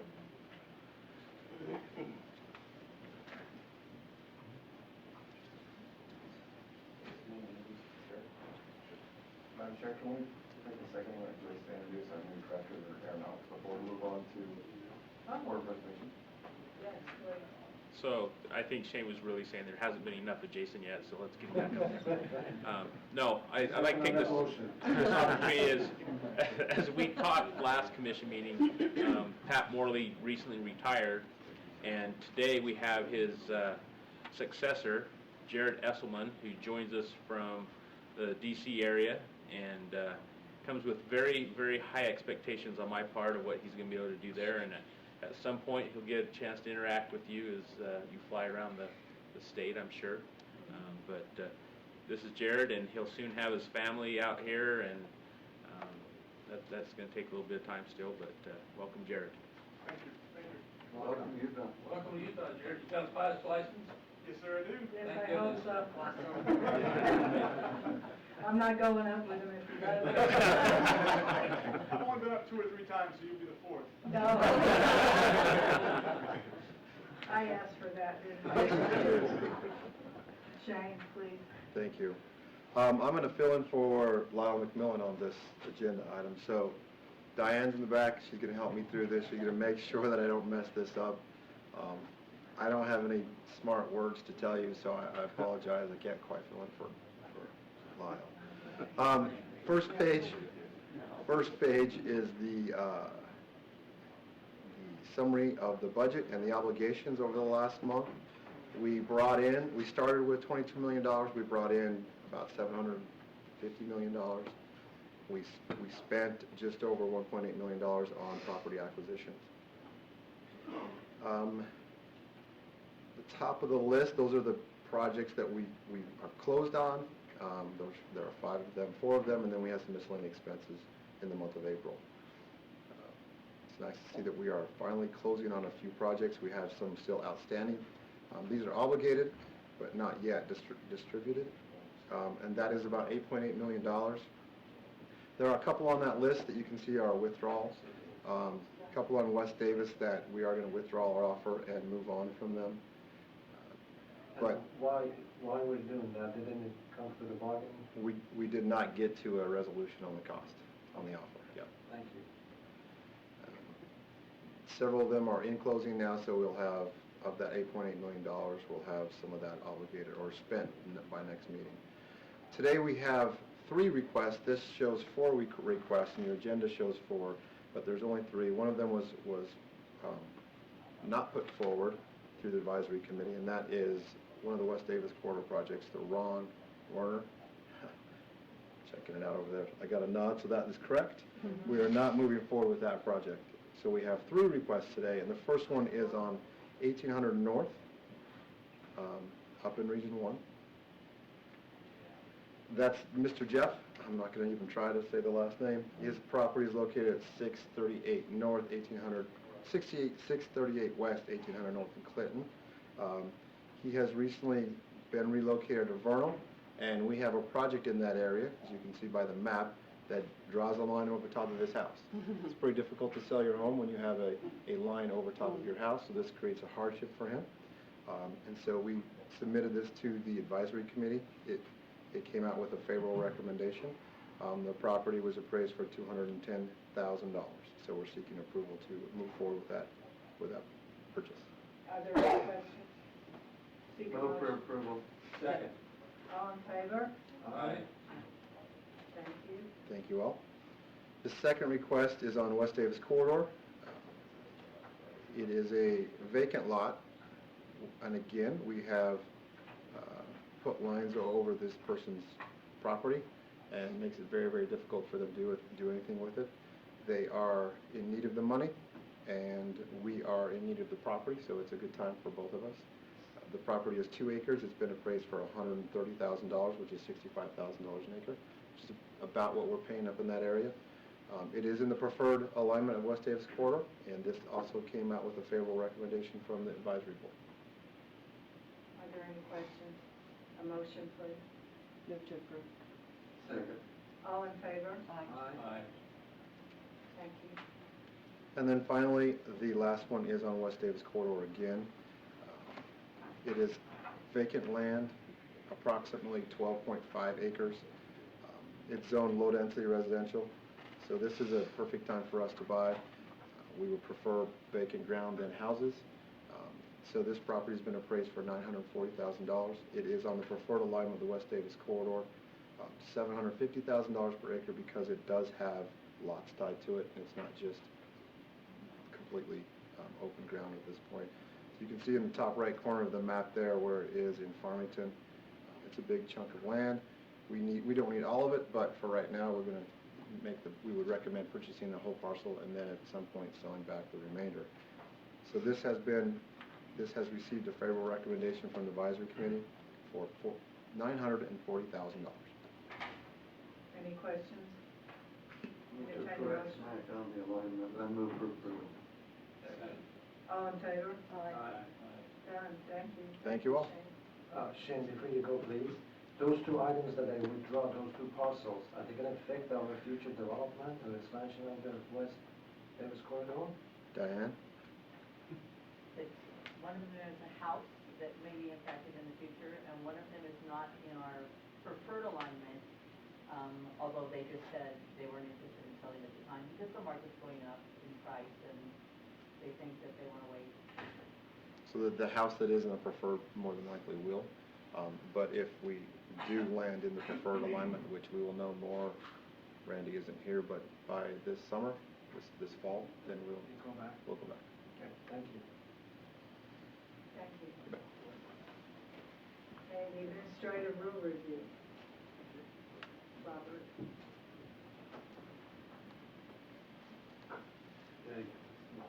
Thank you, Madam Chair, and good morning, Commissioners.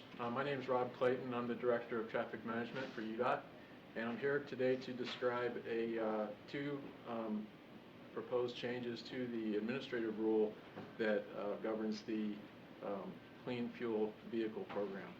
And just by way of background, the Clean Fuel Vehicle Program covers one of 5 groups of users that have access to the express lanes, which is the leftmost lane on the freeway here on the Wasatch Front. The other users being high occupancy vehicles, HOV, those with transponders that purchase access to that lane, and buses and motorcycles.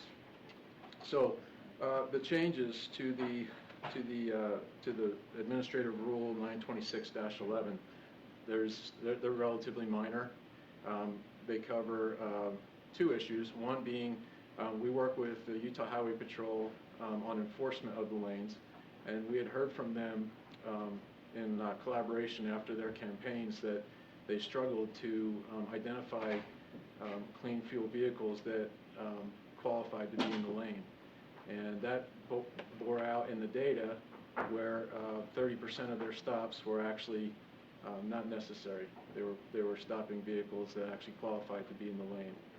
And we wanted to minimize that, of course, for a number of reasons.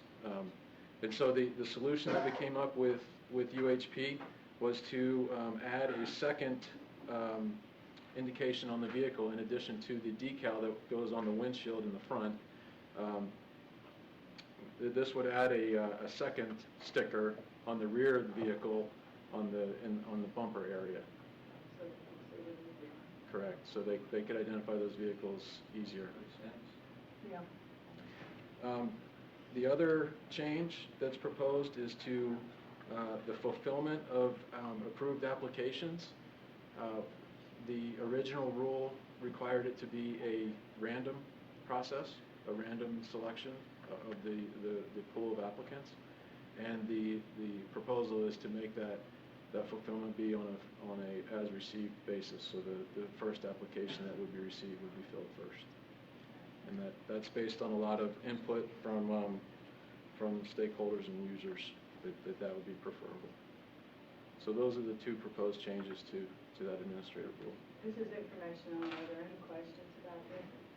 I would like to add, though, we still want to encourage people to carpool.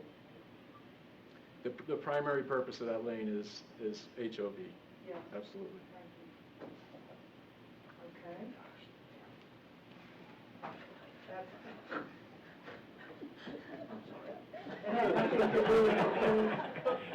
That had nothing to do with it.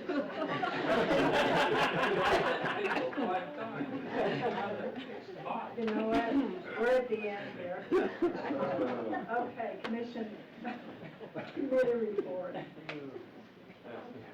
We'll start with Donna first. I have nothing to report. Okay, thank you. Donna? Okay, we had a CIB meeting and educational retreat this June 1st and 2nd of the Duchesne. Review the policies and some rules and regulations may have changes. For the first time or the second time, Duchesne County surpassed the Carbon County.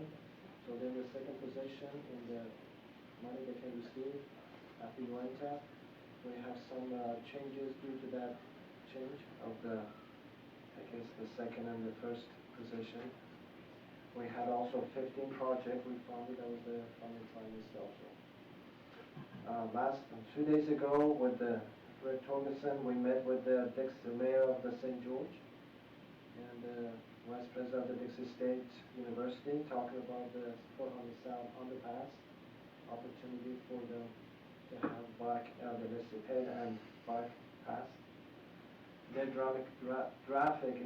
demographic is changing from the single student now, the married student housing, and the west side of the city provides that opportunity. So that's what they want to make sure that's that. And then also the second meeting after that was also the region board directors and the mayor and the several other people joined about the corridor started I-15 and then projects that is under construction right now. Wow, That's my report. interesting, thank you. I attended the Cash MPO Executive Council meeting and also the Corridor Preservation Advisory Council meeting where we looked at the properties that we've acted on here today. Thank you.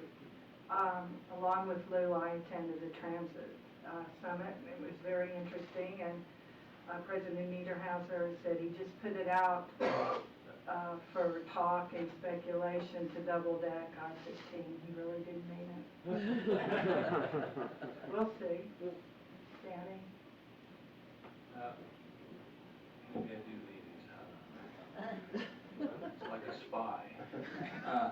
I attended, I didn't make it to Transit Academy, I had a death in the family, went to the funeral that day, but I attended the last 2 years, so I know what Transit Academy is. And then I went the next 2 days to the workshop on governance for UTA, where we got the vision and direction of our new UTA to currently. And the 3 committee meetings, subcommittee meetings for UTA are next Wednesday, I'll attend those. And next Thursday is Transcom, and I'll be at that one, so I'll report on them next month. August. Okay, that's next month. We don't meet in July. Our next meeting is in Garden City. Is it at your house, Wayne? August. Raspberry milkshakes. 10th and 11th, and I'd entertain a motion to adjourn. So moved. Adjourn. Thank